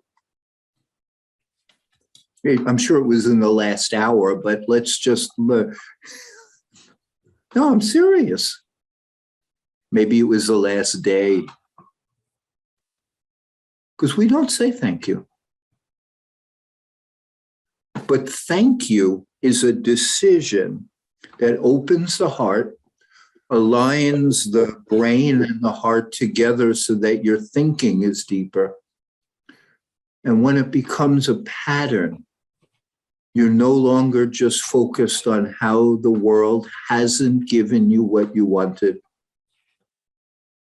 It's called, you don't even have to say it out loud sometimes. Just thank you. You know, if you're in an airport and the bus driver for the rental car company takes your luggage, make sure you say thank you. When somebody takes your order at a restaurant, say thank you. If your partner returns the kids with both hands and, both feet, say thank you. That practice encapsulates how you become, on the view, a more forgiving human being, because you will then see things more clearly. And the thank you is the reminder to speak it. Then you want to go one step deeper. You want to recognize the goodness in other people. Because you and I have spent our whole lives recognizing what's wrong with other people. So let me give an example. I have an arthritic hip. So, I limp. It's nothing terrible. I was in a hotel a couple of years ago, and some 30-year-old young man saw me down the hall and held the door open for me on the elevator. But held it open for 75, 80 feet. So he saw it and anticipated it. I got in the elevator. I said, it was just a guess. I said, boy, you must have had good parents. And he said, I did. And I said, well, they would be quite proud of you because you saw me. I didn't ask you to hold the elevator. You did it. If you want to become more forgiving, this is the piece that you have to cultivate, because your nervous system and your culture will teach you to find what's wrong all over the place, all over the place. You need to teach yourself to find what's good and honor it and share it. That's your contribution to your own well-being, but it creates a forgiving world. Because when you get in the habit of noticing when somebody holds an elevator open or gives you good service or whatever it is, and you say thank you, then you have a built-in balance to when they don't do what you want. You're not walking around lopsided all the time with 80 grudges a day, which is what many of us do. You keep yourself more in balance. So let me give you one more guided imagery practice, and then I'm going to move on to something different. If you'd all please close your eyes for a moment.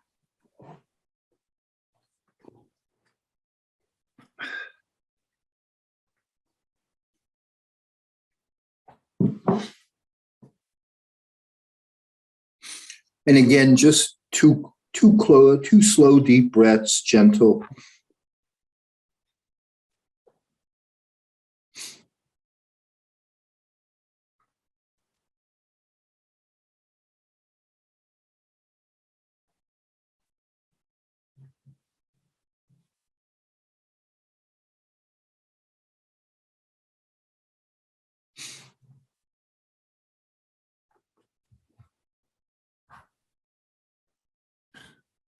And then I just want you to ask yourself a very simple question. When was a time and with whom where somebody was nicer to you than you were to them?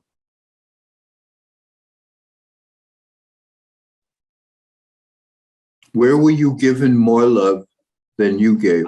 Where were you given more kindness? Where were you surprised by somebody's goodness?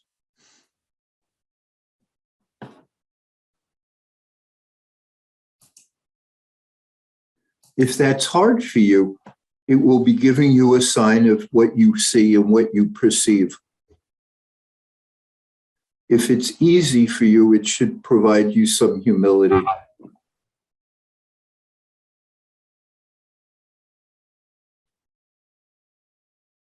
And then just notice that with thanks. So an easy example is if you're in a bad mood and you say something to somebody that's not skillful or not kind, and they give you a pass on that, where they're kinder to you than you are to them. Or if you make a mistake and you screw up and somebody says, oh, no big deal. That's kinder to you than you are to them.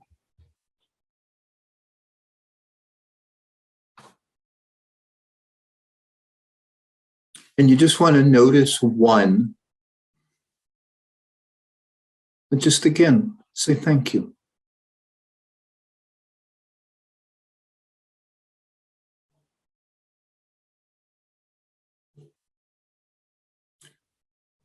And then just take a breath and allow your eyes to open.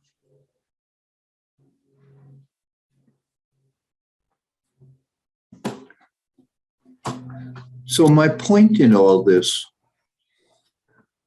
is that without these kind of practices, and it's being telescoped because of time limitations, you can't really see clearly enough to forgive easily. Because we're all too busy tuning into grievance central. And we don't have clarity of mind. So here's the takeaway from this part. Whenever you feel love or deep peace or kindness, whenever you feel that in you, that's the part of you that already knows how to forgive.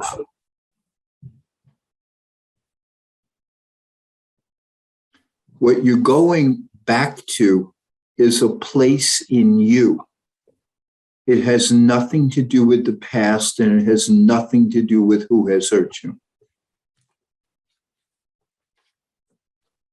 You're finding the place in you that is at peace with your own life.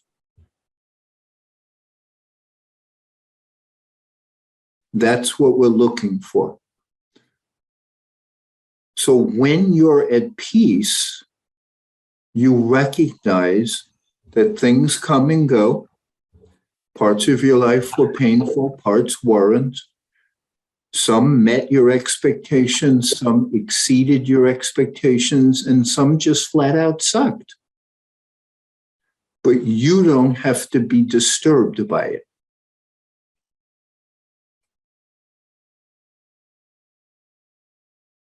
This is, I'm going to say, why This is a piece, but why we or me, when I do individual work, it doesn't take that long.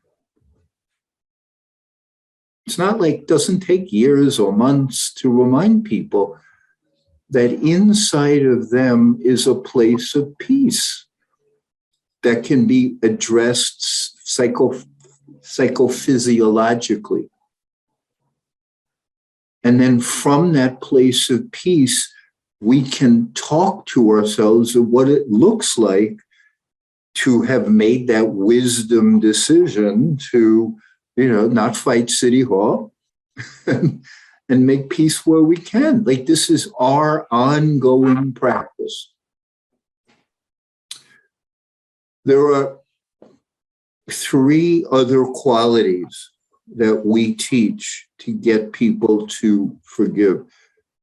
The second one, I hinted at a little bit with using your mouth's talk. We teach people to change the story we tell from victim to something else. You can't do any of this if you're just in full-fledged adrenalized, I have 20 years of practice of hating my mother. You can't do anything. So the first is always calm down and see there's a lot more to this world than just this small, ugly piece that you're describing. The second is, well, now what do I report to the world? What do I talk about? The grievance story is about the past. The forgiveness story is about the present and the future. You want to shift from a grievance story to a forgiveness story. And again, nobody controls the story but you.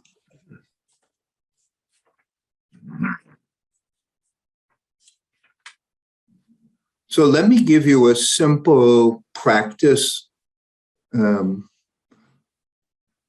Since we don't have breakout rooms in this Zoom,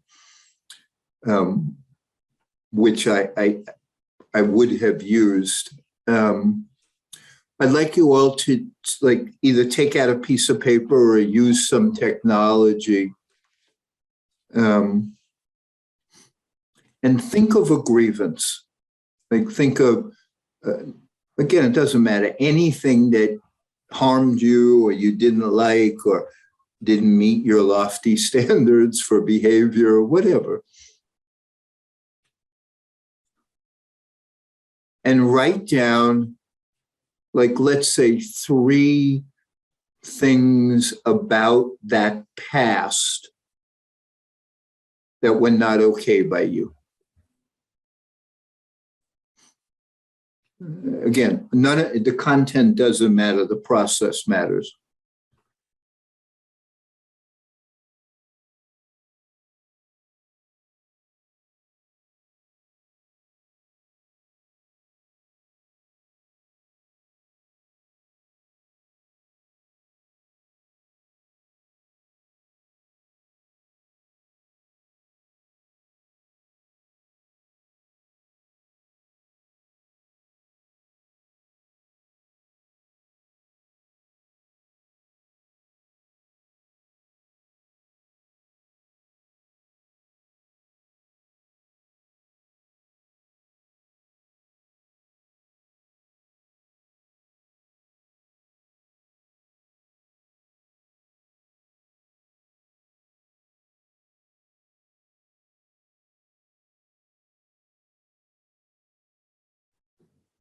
So the grievance story is our way of talking to ourselves and the world about what happened. It's not necessarily accurate, but it's a way of describing to ourselves why we are not at peace with our life.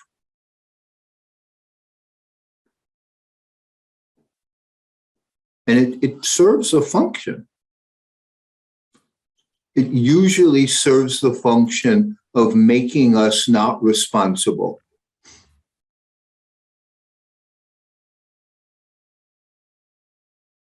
So the grievance story is usually, here's what happened in the past that makes it understandable that I'm not happy and at peace in the present. It's my way of explaining why it is I get a pass from having, a positive experience now. I'm giving myself a pass. Again, short term, that's invaluable.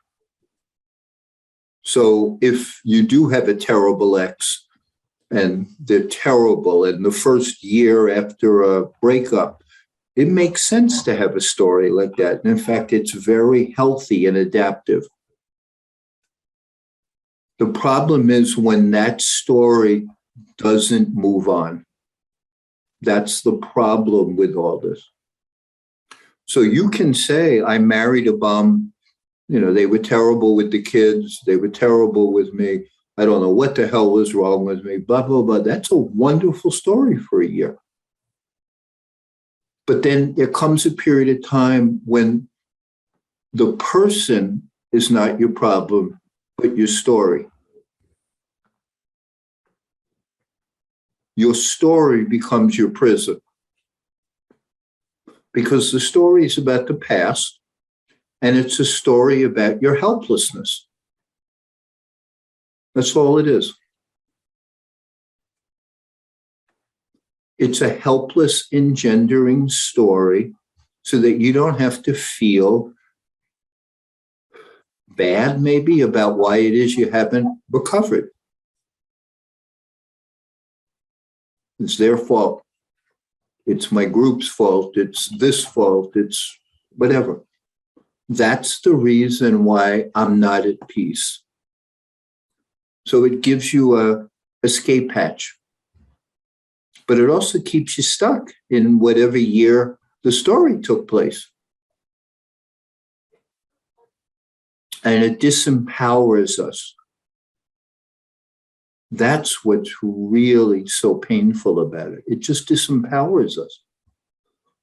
So what you want to do is stop telling that story and find a new story. Forgiveness is in the story. The way you know whether or not you have forgiven is whether the story has changed. That's it. There's no objective, evidence. Not like you take a blood test and, you have forgiveness or you don't have forgiveness. It's the story. So the forgiveness story is about you and not about the events or the past. It's about you. It's about present or future, not past. And it's about responsibility for self, not blame.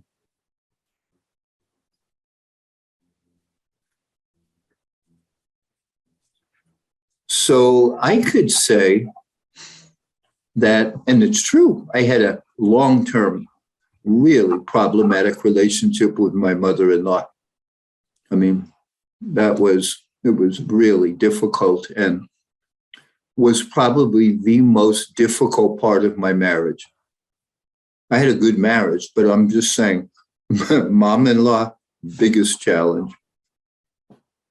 Part of it was because I talked about mom-in-law. I didn't talk about what I could do. I talked about what she couldn't do. And I focused on what she did wrong in the past, even if that past was 2 weeks ago. It was like that was my focus. And I had no efficacy beliefs about myself, which meant I'm helpless because she's awful. So that's a victim helpless story. Part of the Stanford Forgiveness Project emerged because I learned to tell a different story about her. So where it shifted was I started asking myself, well, how are you going to grow? Since she's not changing, how are you going to grow? And what kind of future do you want, not what kind of past do you not want? And whose fault is it that you're unhappy with your mother-in-law? I mean, whose responsibility is that? So I crafted a different story.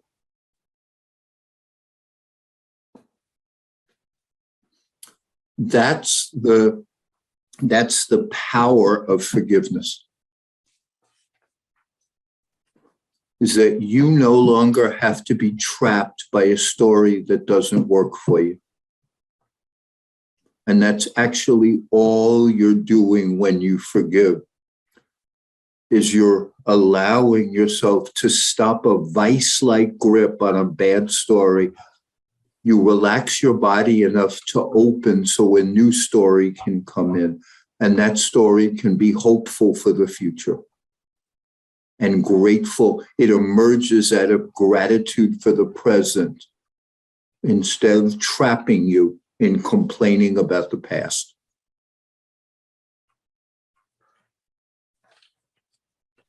I told you this is not complicated. I mean, we'd spent 30 years thinking about it. So, I'm just saying we have a clarity that may not exist, but it's not complicated. It's you stop complaining about the past so much and you start appreciating the present more. And then your story changes to a little bit more, what kind of future do you want to create? So for me, it went a bit from, boy, did I not win the lottery on mothers-in-law, which was my story for a long time. Like if there was a negative lottery, I was the winner of that. And I highlighted every conceivable thing she did wrong because that fit in with my story. That's what we do, right? I mean, it was my story. So, she was just a bit player in my story. When I decided that I wanted to move on, it was like, well, what do I want? Well, the story changed to, Fred, you better figure out how to deal with this so you and your wife don't fight so much. It had nothing to do with her mother anymore. And it had to do with creating a better future, not about arguing about the past. And it had to do with me being responsible for managing myself.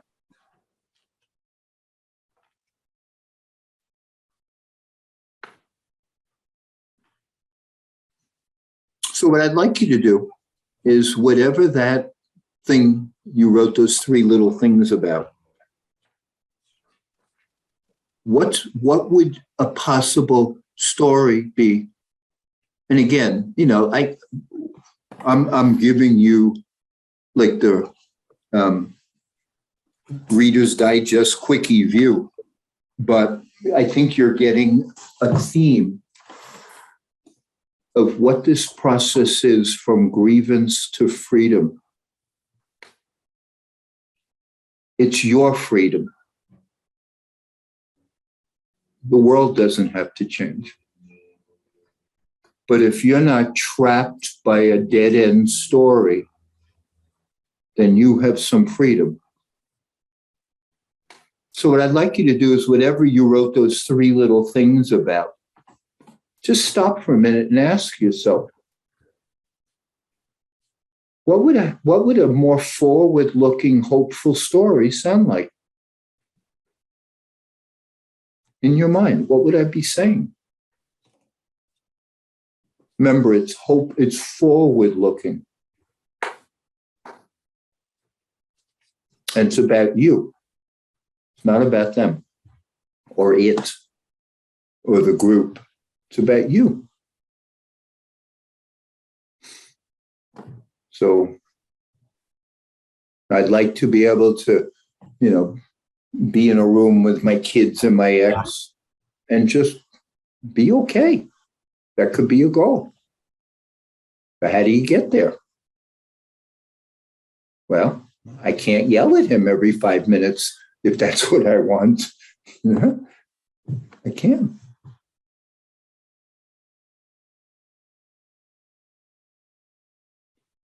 But this is your story and your future.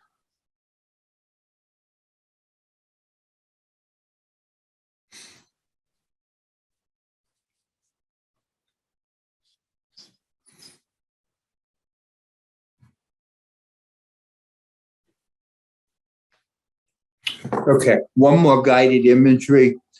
And I think I've gone about as far as I can in this time because I'll take a few questions. I'm going to give you a few minute guided imagery practice on what I just did. And this will be an eyes closed version. So if you'd again put your technology somewhere where it's not going to disturb you. And very gently allow your eyes to close.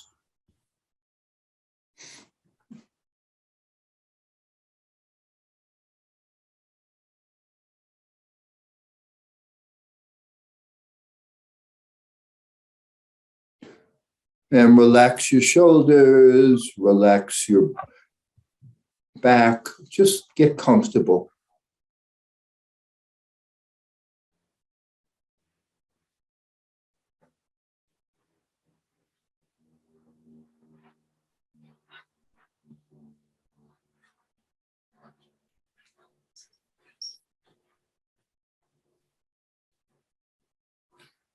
And I mean that, like relax your belly.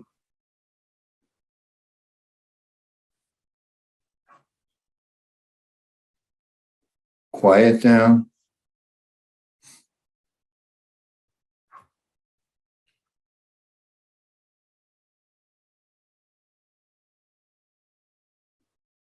And crucial piece is when you inhale, please allow your abdomen to expand.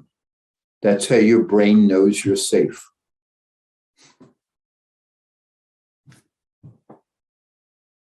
Your brain knows you're safe when your belly's relaxed enough to expand on the inhalation.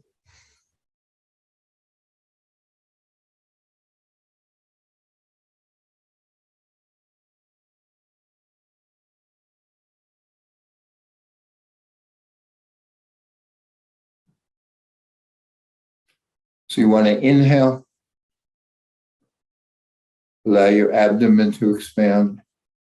Exhale, allow your abdomen to contract. It's done through your belly, not your shoulders, not your chest. If you don't feel safe enough to breathe this way, that's where the practice starts.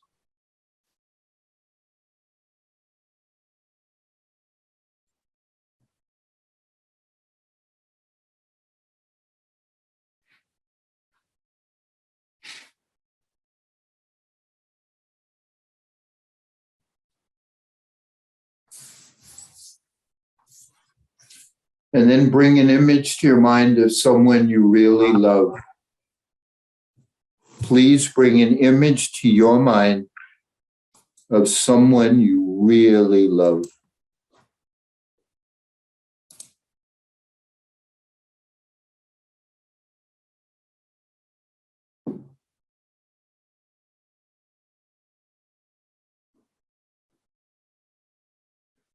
Bring an image to your mind of someone you adore and try to feel that affection in your heart.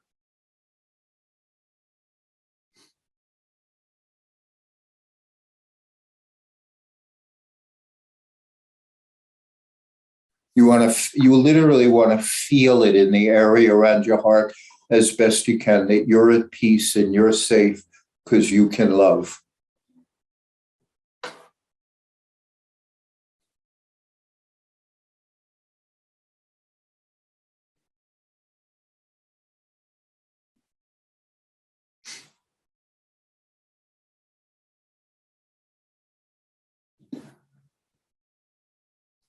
And then you just want to do one more thing.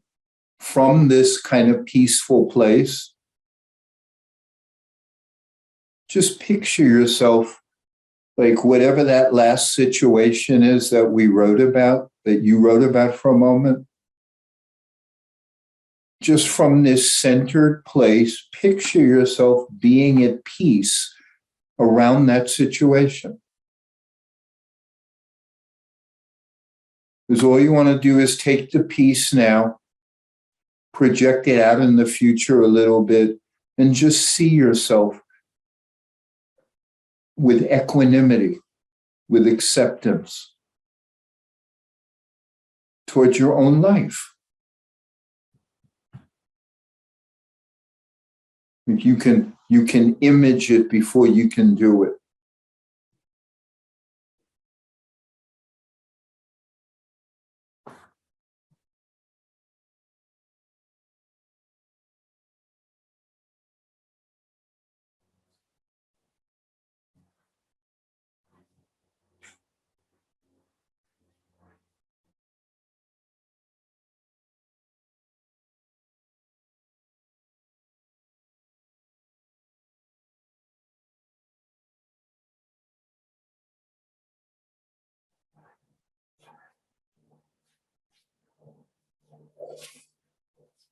And then let that go.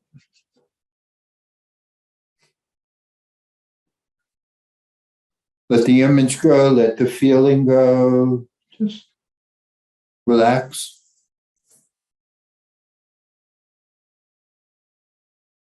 And then gently open your eyes.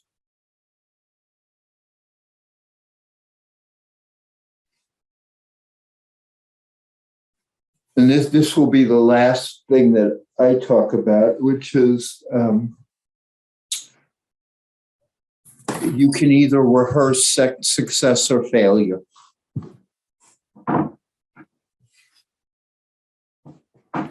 So when we're in the midst of a grudge, like I was with my mother-in-law, I was always rehearsing failure. They're going to be terrible. I'm terrible. We'll never figure it out. They're the same crappy person that they were 30 years ago. So we're always picturing failure. And we make it worse. Always. You have an opportunity to picture success so that you can start to craft a better story. So I see myself, let's just say, walking in, seeing my mother-in-law. She says something unpleasant, and I see myself just letting it go, like just shrugging and letting it go through me. So then I'm not the prisoner of my story anymore. She doesn't have to change it all. But I need to. And once my story stops being such a prison, I have some flexibility then. I'm not just helpless.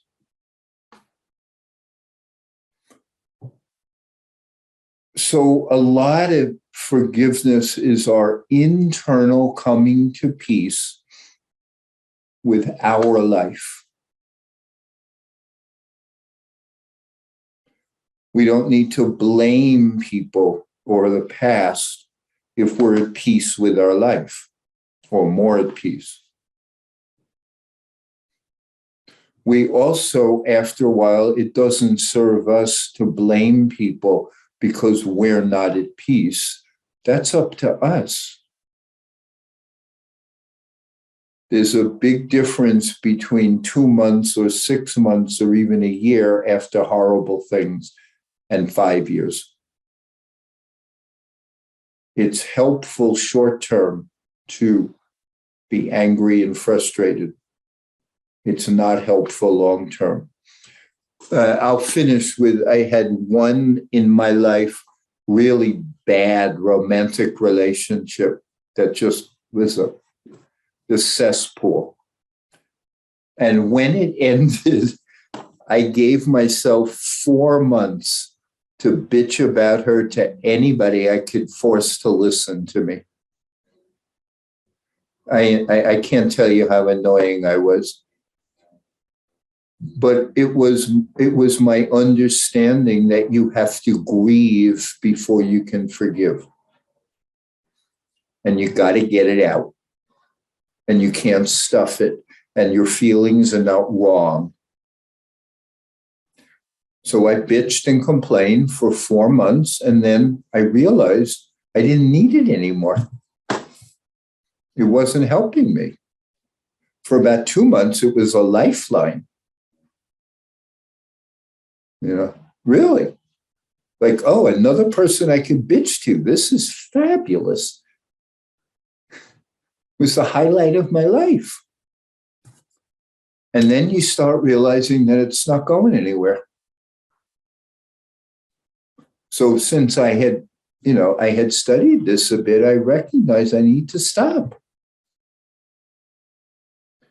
And then I need to look at what did I learn and what do I need to learn? So it didn't take that long to fully forgive this experience, but it started with grieving, with anger and sloppy self-pity and all sorts of other things, because that's essential. But it has to stop. That's the extra piece. It has to stop. And I just gave you pieces of how it is we teach people to stop. But a lot of it is not just stopping, but starting to see things much more deeply and broadly and with a much more open heart. And you can't, like, this is where I'll stop because I got to go in a few minutes. The way I view this is, it's like the sun is out there, sunshine. And every now and then there's like a solar eclipse. So the moon gets in front of the sun and you can't see the sun for a time. But it's not like the sun went anywhere. Our grudges are like an eclipse. We make believe that because we can't see the sun anymore, because we have a grudge there, that the sun is gone. That's what we make believe. And so what we recognized decades ago was, well, just move to a place where there's no eclipse. That's called gratitude and monitoring your speech and kindness and legitimate grieving and all the other positive steps. But the sun never goes anywhere. So when you start seeing things more clearly, all sorts of insights come. Anyway, I'll take a few questions. I thank you for your attention and your time. The book I wrote is called Forgive for Good. It's been around for a long time. It's one of the 1 or 2 best-selling forgiveness self-help books in the market.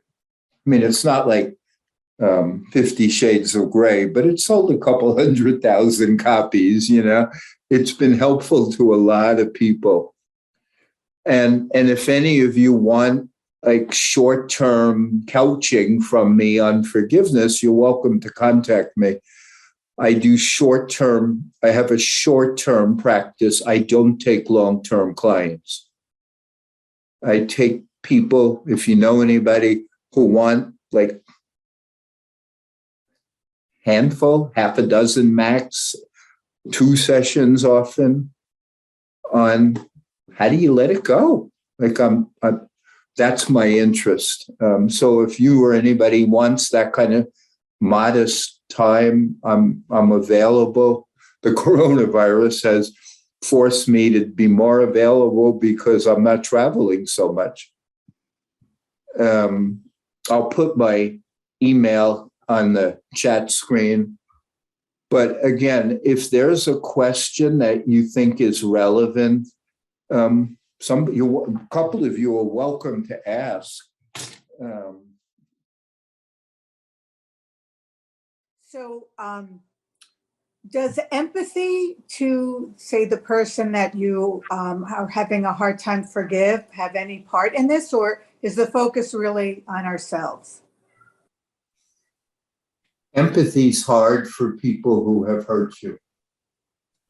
And one of the ways that I've seen people make it harder for themselves is asking themselves to have empathy.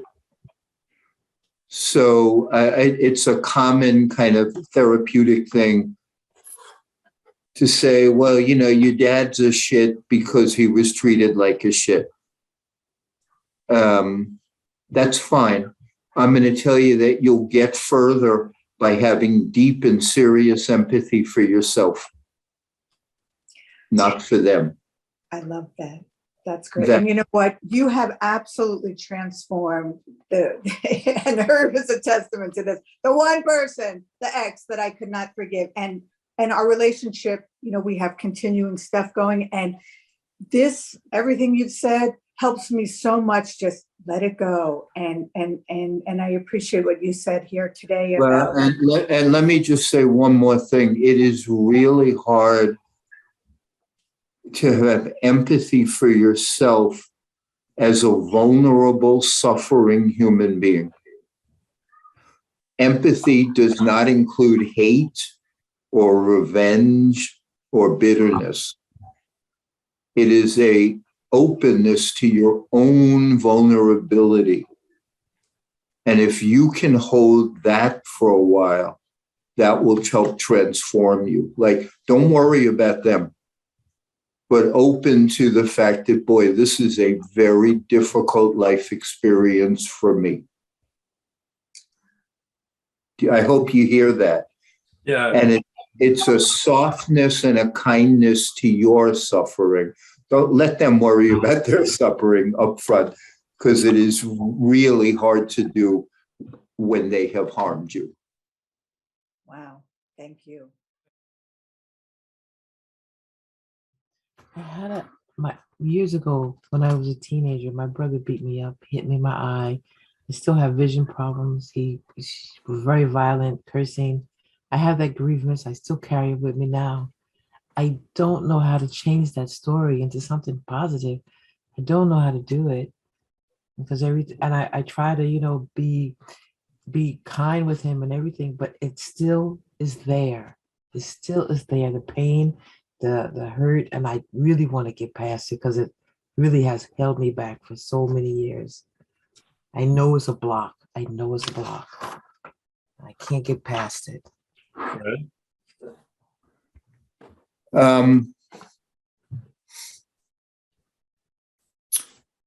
What becomes hard is to recognize that the content doesn't matter as much as you think it did. That what matters is the process. So if there's a story of real harm done to you in the past, there are multiple issues, and I can't know right now, like the range of this, but when we've practiced a story for a long time, then that story starts to feel like the truth because it's so practiced. And it's very hard to substitute a new story for something that we held as true. You know, they harmed me. It was their fault. And there was a period of time when it may have been true. Now the problem is that what was true in the past is actually my enemy, my story and my stuckness. And we don't add that piece to our truth. So if you're stuck, and it's a big ask to go from a story that we held as true to a new story, just change the story all the time you tell it. Just change it. Doesn't matter in what direction, but you want to shake yourself out of believing there's one like accurate thing because it keeps you miserable. So one time you can even describe them as worse than they were because that shakes up this story. Another time you can practice, making excuses for them. Another time you can just simply talk about how it was too much. Another time you can try empathy. Just don't tell the over-habituated story again. And then you will see that you have some control over this. But if you try to go from a completely well-rehearsed practice story to a new one, that's too big an ask. Yeah. So you have to do it in little steps. Yeah. I think what you said there, Fred, is that it empowers you to know that you can change the story when you do it incrementally. That's brilliant, actually. Yeah. Hey, Herb, we've been doing this for a long time, and we have, these are some of the deepest issues that humans deal with. Right. What do we do when we've been mistreated, or right. who even knows what the word is? Fred, thank you so much. I heard a beautiful analogy the other day that I was hoping you could comment on in reference to your book. The story goes like it's a hydraulic system. I have these stories inside me and the gasket is going to blow. And you mentioned this, the adrenaline. And this writer was saying it's actually more like a jukebox that I can decide what records to play. And the idea that those other bad records are going to blow up the jukebox is absurd, right? And I was hoping you could maybe observe that. And also in your book, I love how you talk about the house and the beautiful real estate and the beautiful front of the house and how much real estate will assign to the old stories. Yeah. I was wondering if you could expand on that. Thank you. Thanks for making that time today. You're very welcome. Let me give you one more kind of imagery of that. And so, like, if you have a long-standing fight with somebody or an argument or something where you think they did wrong and they don't see it the same way, the imagery that I developed around that was, when you used to go to multiplex theaters and there'd be like 8 different movies, and you'd go in to see one movie and they'd go in to see another movie, and you came out and you didn't have the same experience. But we keep on expecting people to have seen our movie. And then we criticize them when they saw a different one. So I remember, if I went in and saw a Love Story and somebody else saw Platoon, we're going to have a really different discussion. I'm just, these simple illusions help because, we're all the same. We're all the same. We're not exactly the same, but we're same enough. Same enough. And it's just hard for us to recognize that everybody has their own unique perspective on things based upon their past, based upon their experience, based upon their physiology. And because of that, many people do crappy things, and we often overreact and we're not watching the same movie. A quick general question. So, Fred, do you have any suggestions when you're in the pattern in a relationship where you complain? Like that's how you relate. You sort of talk. I used to live in another state and I call a neighbor and she's telling me the gossip about who's building without a permit and what's going on. And I jump right into it and we get off the phone and I just have that yucky feeling. It's just a really yucky feeling. So I would love your thoughts on how to, if you have suggestions for how to approach a dynamic in a relationship when you connect around complaining or gossiping. Why wouldn't you just tell them that you're not interested in gossip or complaining? Yeah, no, that's a really Nothing like a direct approach. yeah. You know, the simplest answer, not always, it doesn't always work, but the simplest answer is just talk about it. Yeah. Right? If you have a relationship that's built on anything that you don't like, talk about it. Right. Right? You don't have to make it that complicated. Mm. Like you like peanut butter, I like something else. Can we talk? Yeah. Yeah. The one real advice that I will offer though is one, ask for permission. Mhm. So, you know, ask somebody, can we talk about this? If they say no, that's information. If they say yes, good. Ask if we can talk about it. And second, don't make it a dump fest. Mm. When you ask to have a conversation, it's called two ways. Yeah. Yeah. Thank you very much. This was really a wonderful combination. I'm coming at forgiveness from two different places.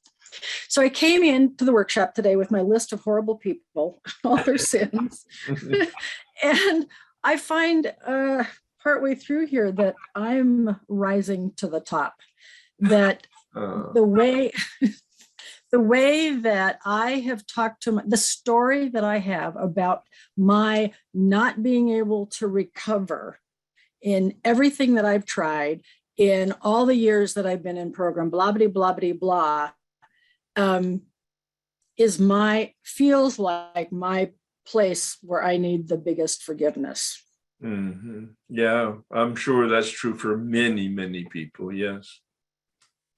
And do we just apply the same? I mean, one thought I had was, okay, well, I better write my story down because there's some really very well developed story in there. Yeah. Mm-hmm. And it's been going on for a long time. So I could write that down.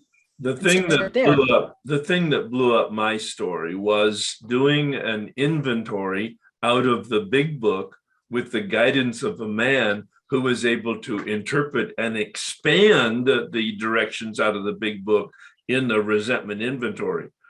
My approach is much broader than the big book includes in the sense of any formal, but it's implied in it. And so that might be a help to you, is rewriting your story, but doing it through the lens of the big book inventory process. And that's where I mentioned at the beginning of the workshop today that I'm focused on column 3 and column 4 this year for people to give them some practice in blowing up their story, quite frankly. Thank you so much for doing this. I wanted to be a little prepared, so I watched the one from last year. Yeah. So it's pretty great.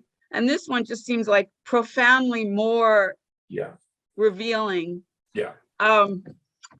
So, okay, for me, well, first of all, I like walk around kind of thinking, well, I'm not really a resentful person anymore, you know, and then listening to everything today, I'm like, that is such a load of crap. I'm resentful all day long about everything. But my big one is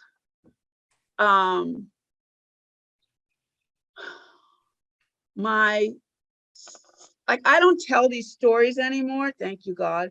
But, and I don't have any communication with certain like family people anymore, but I still have this one resentment against my sister for, you know, my thinking is she ruined my childhood. And why should I ever forgive her because I don't want to let her off the hook? Like she cares. But really, and really, like but, she the, really but the knows. truth is, wait, Constance, but who's on the hook here?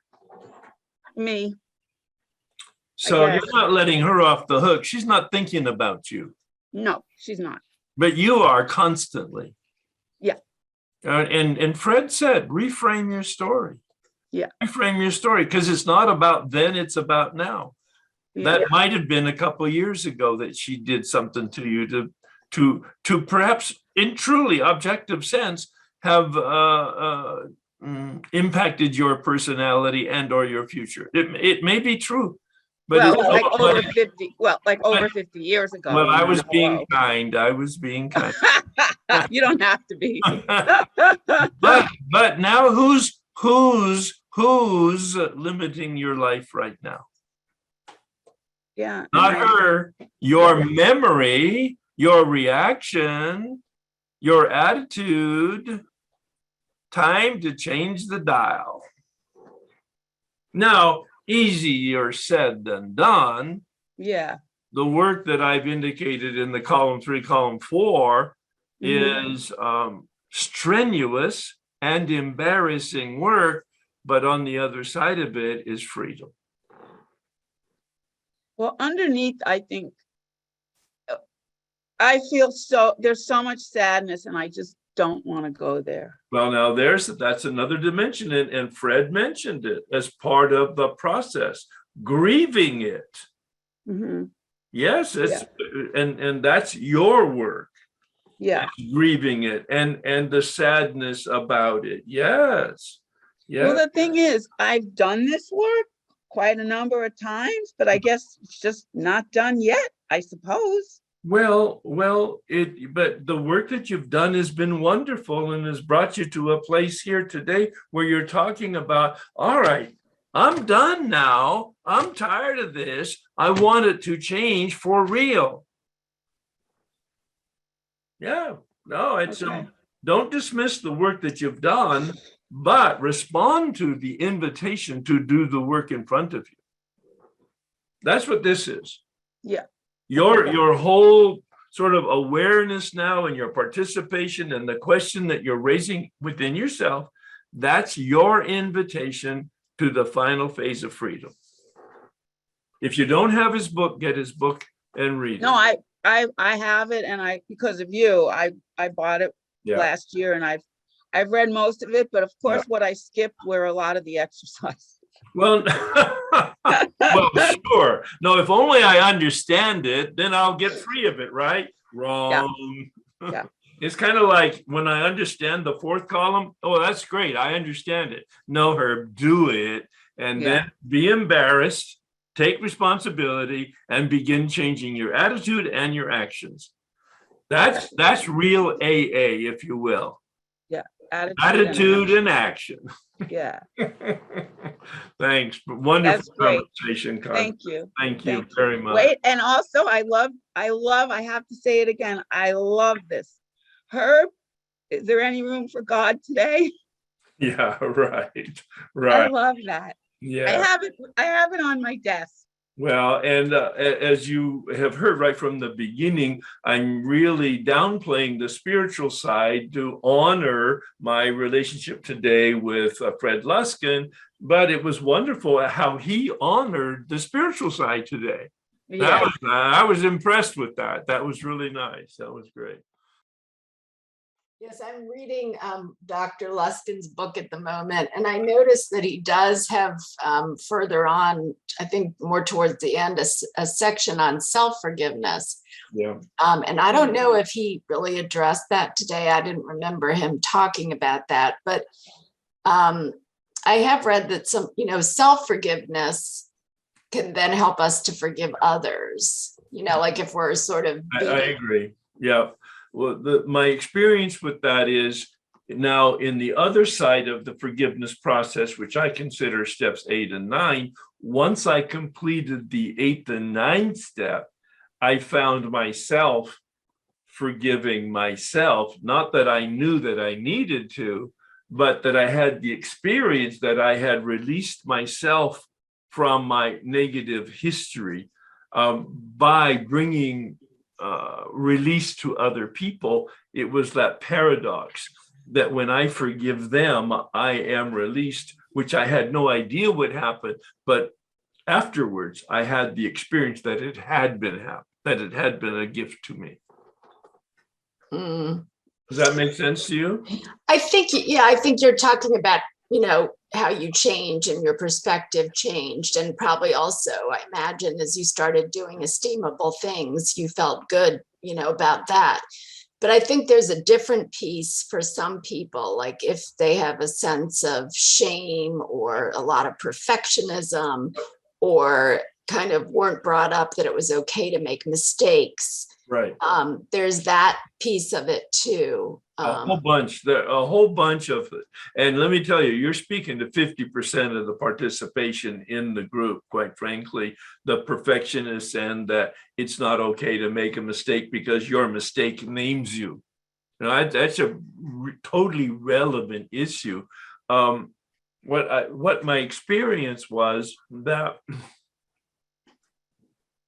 I didn't know that self needed to be forgiven, but my experience on the other side of bringing forgiveness to other people was that I was brought to a place of forgiveness. So the healing that I brought to other people was given to me, not because I was aware of it, but because I participated in this process. The St. Francis prayer says that.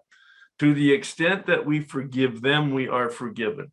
The Lord's Prayer says that. To the extent that we release them of their debt, we are released from our debt. See, this is the perennial truth that Dr. Luskin was talking about.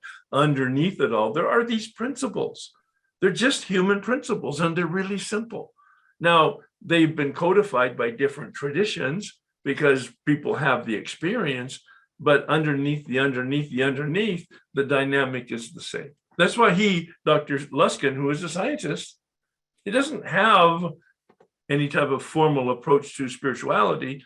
I am absolutely not a scientist, but I have an extensive background in psychology and spirituality from the human development standpoint. That's why we can deliver something today that talks about an identical process with different vocabulary and have the same results.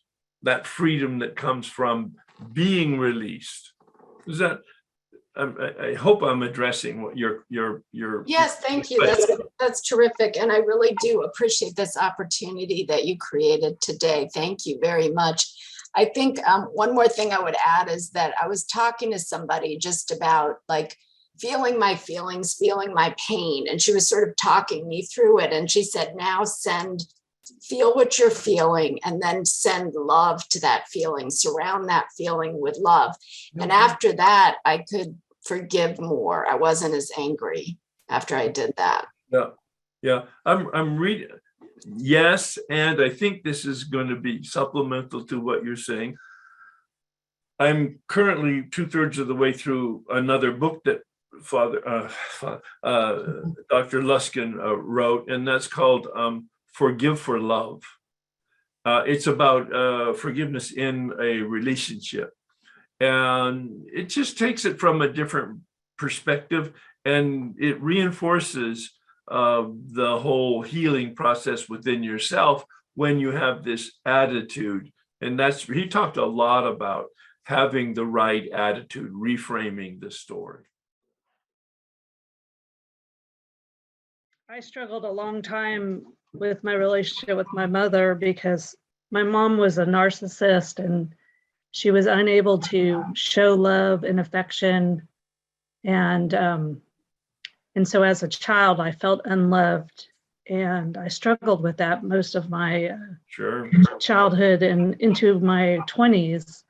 And then I got into recovery in AA, and I been sober now 28 years. And that part of this working the steps allowed me to learn that her mistakes, my mother's mistakes, her mental illness and her inability to show love was not my fault, right? That's the first one. And then I was able to create a new story, right? Like, I'm really grateful to my mother because her being the way she was allowed me to grow into a loving, kind, compassionate, affectionate human being. And so she actually gave me the greatest gift by her failing in many ways as a mother, right? She was a lot of great and good things too. Like, I love my mother dearly. She passed away. But by her failing, because of her mental illness, it allowed me to grow mentally and to work on myself and to overcome my narcissism so that I was less narcissistic and I'm a better person because of it. And so the story is one of strength and overcoming obstacles and growing. And somehow you've been given the grace to reframe the story for yourself, for your benefit. And when my 9th step to my mother, I wrote her a list of all of the ways in which she was a loving and wonderful mother. Mm-hmm. It was like a poem of the things that she gave to me. And I think there were about 12 things on that list. And it was things like art and music and travel abroad and all kinds of experiences in life. But so I don't ever think that was a choice. And it's also what you've given is a suggestion as a tool to other people for dealing with that kind of hurt and that kind of relationship. And that, so thank you for talking about making the list. Even though she's dead, you've made the list for yourself. Go ahead. Well, I didn't interrupt, but I wanted to highlight it. Yeah, so I made that list and gave it to her as a gift. Yeah. And she put it on her piano in the middle of her living room for her last 10 years of her life, So I see. You did it before she died. Yeah. Okay. But just that we came full circle, and I'm no longer mad at her. Like, I don't carry that resentment anymore. And right. It's, so this process definitely works. But I think Fred's stuff today, like the complaining, I can use that with so many other people in my life, because I got to stop complaining. Well, you don't have to. He was very clear. You don't have to, but if you want to be happy, yes, that's a suggestion.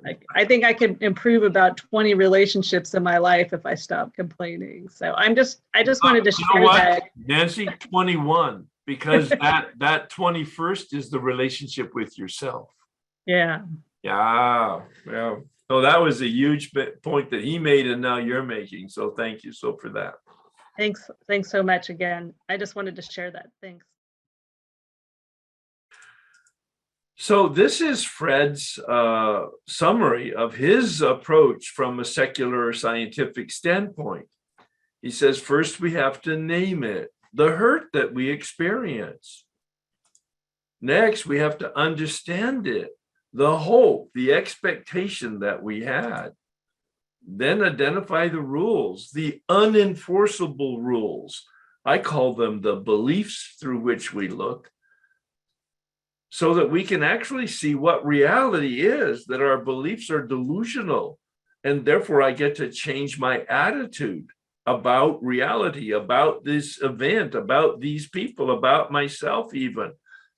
That enables me to take responsibility so that I can accept reality as it is. Oh my God, that is such an important concept.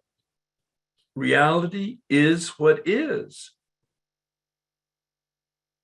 I have to say it again. Reality is what is. There's no right or wrong about reality. It's my perceptions that determine for me a judgment of right or wrong. healthy or unhealthy. But then I get to make a decision to take some action. Those are the human dynamics. I get to name it up front, become conscious of all of this material, to become conscious. Then I make a decision with my free will to take action. Forgiveness is a process. It's just whether you're coming at it from, as he said, all the traditions or psychology, or from the 12-step process. Forgiveness is a process of change, a change in my attitude, a change in by accepting reality as it is, not necessarily as I want it or I think it should be, but as it is. And then in all caps, the actions. Because nothing happens unless I change my actions. In my meditation, I developed a phrase that I believe is true, and it's really confrontational. A forgiving person has no past. We've released it. But an unforgiving person has no future, because we're in that bondage that I demonstrated at the beginning.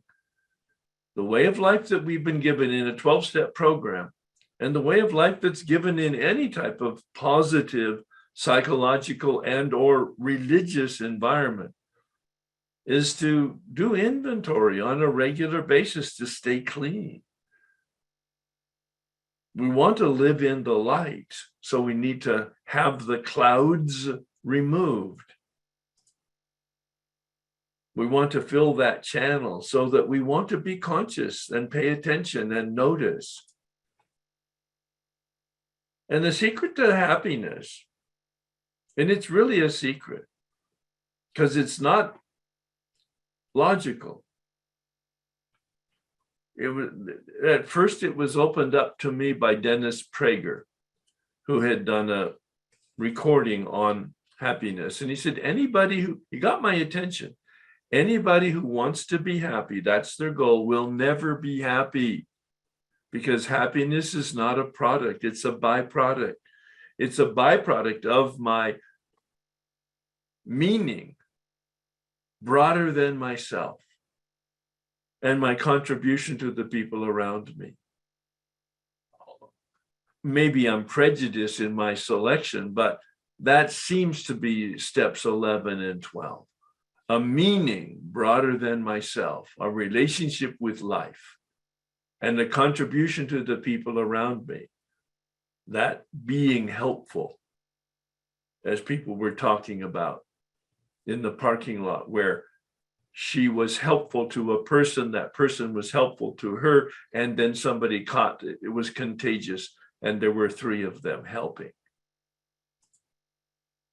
Please join me in this prayer. This is the prayer of St. Francis that I've scrubbed it a bit to make it a little bit more present tense, and perhaps a little less spiritual in the traditional sense. But this is about human development, which is very spiritual. Spirit of the universe, make me a channel of your peace, that where there is hatred, I may bring love, that where there is wrong, I may bring the spirit of forgiveness, that where there is discord, I may bring harmony, that where there is error, I may bring truth, that where there is doubt, I may bring faith, that where there is despair, I may bring hope, that where there are shadows, I may bring light, that where there is sadness, I may bring joy. Listen to the reframing, listen to the turning. Grant that I may seek rather to comfort than to be comforted, to understand than to be understood, to love than to be loved. For it is by self-forgetting that one finds, it is by forgiving that one is forgiven. Paradox. It is by dying that one awakens to life. Paradox. This is a process of turning from our self-centeredness to other-centeredness. Having a sense of meaning broader than ourselves and a relationship of contribution with the people in our environment. Thanks, everybody. Wonderful to have you join us, and there'll be more. Pay attention to your emails. Yeah.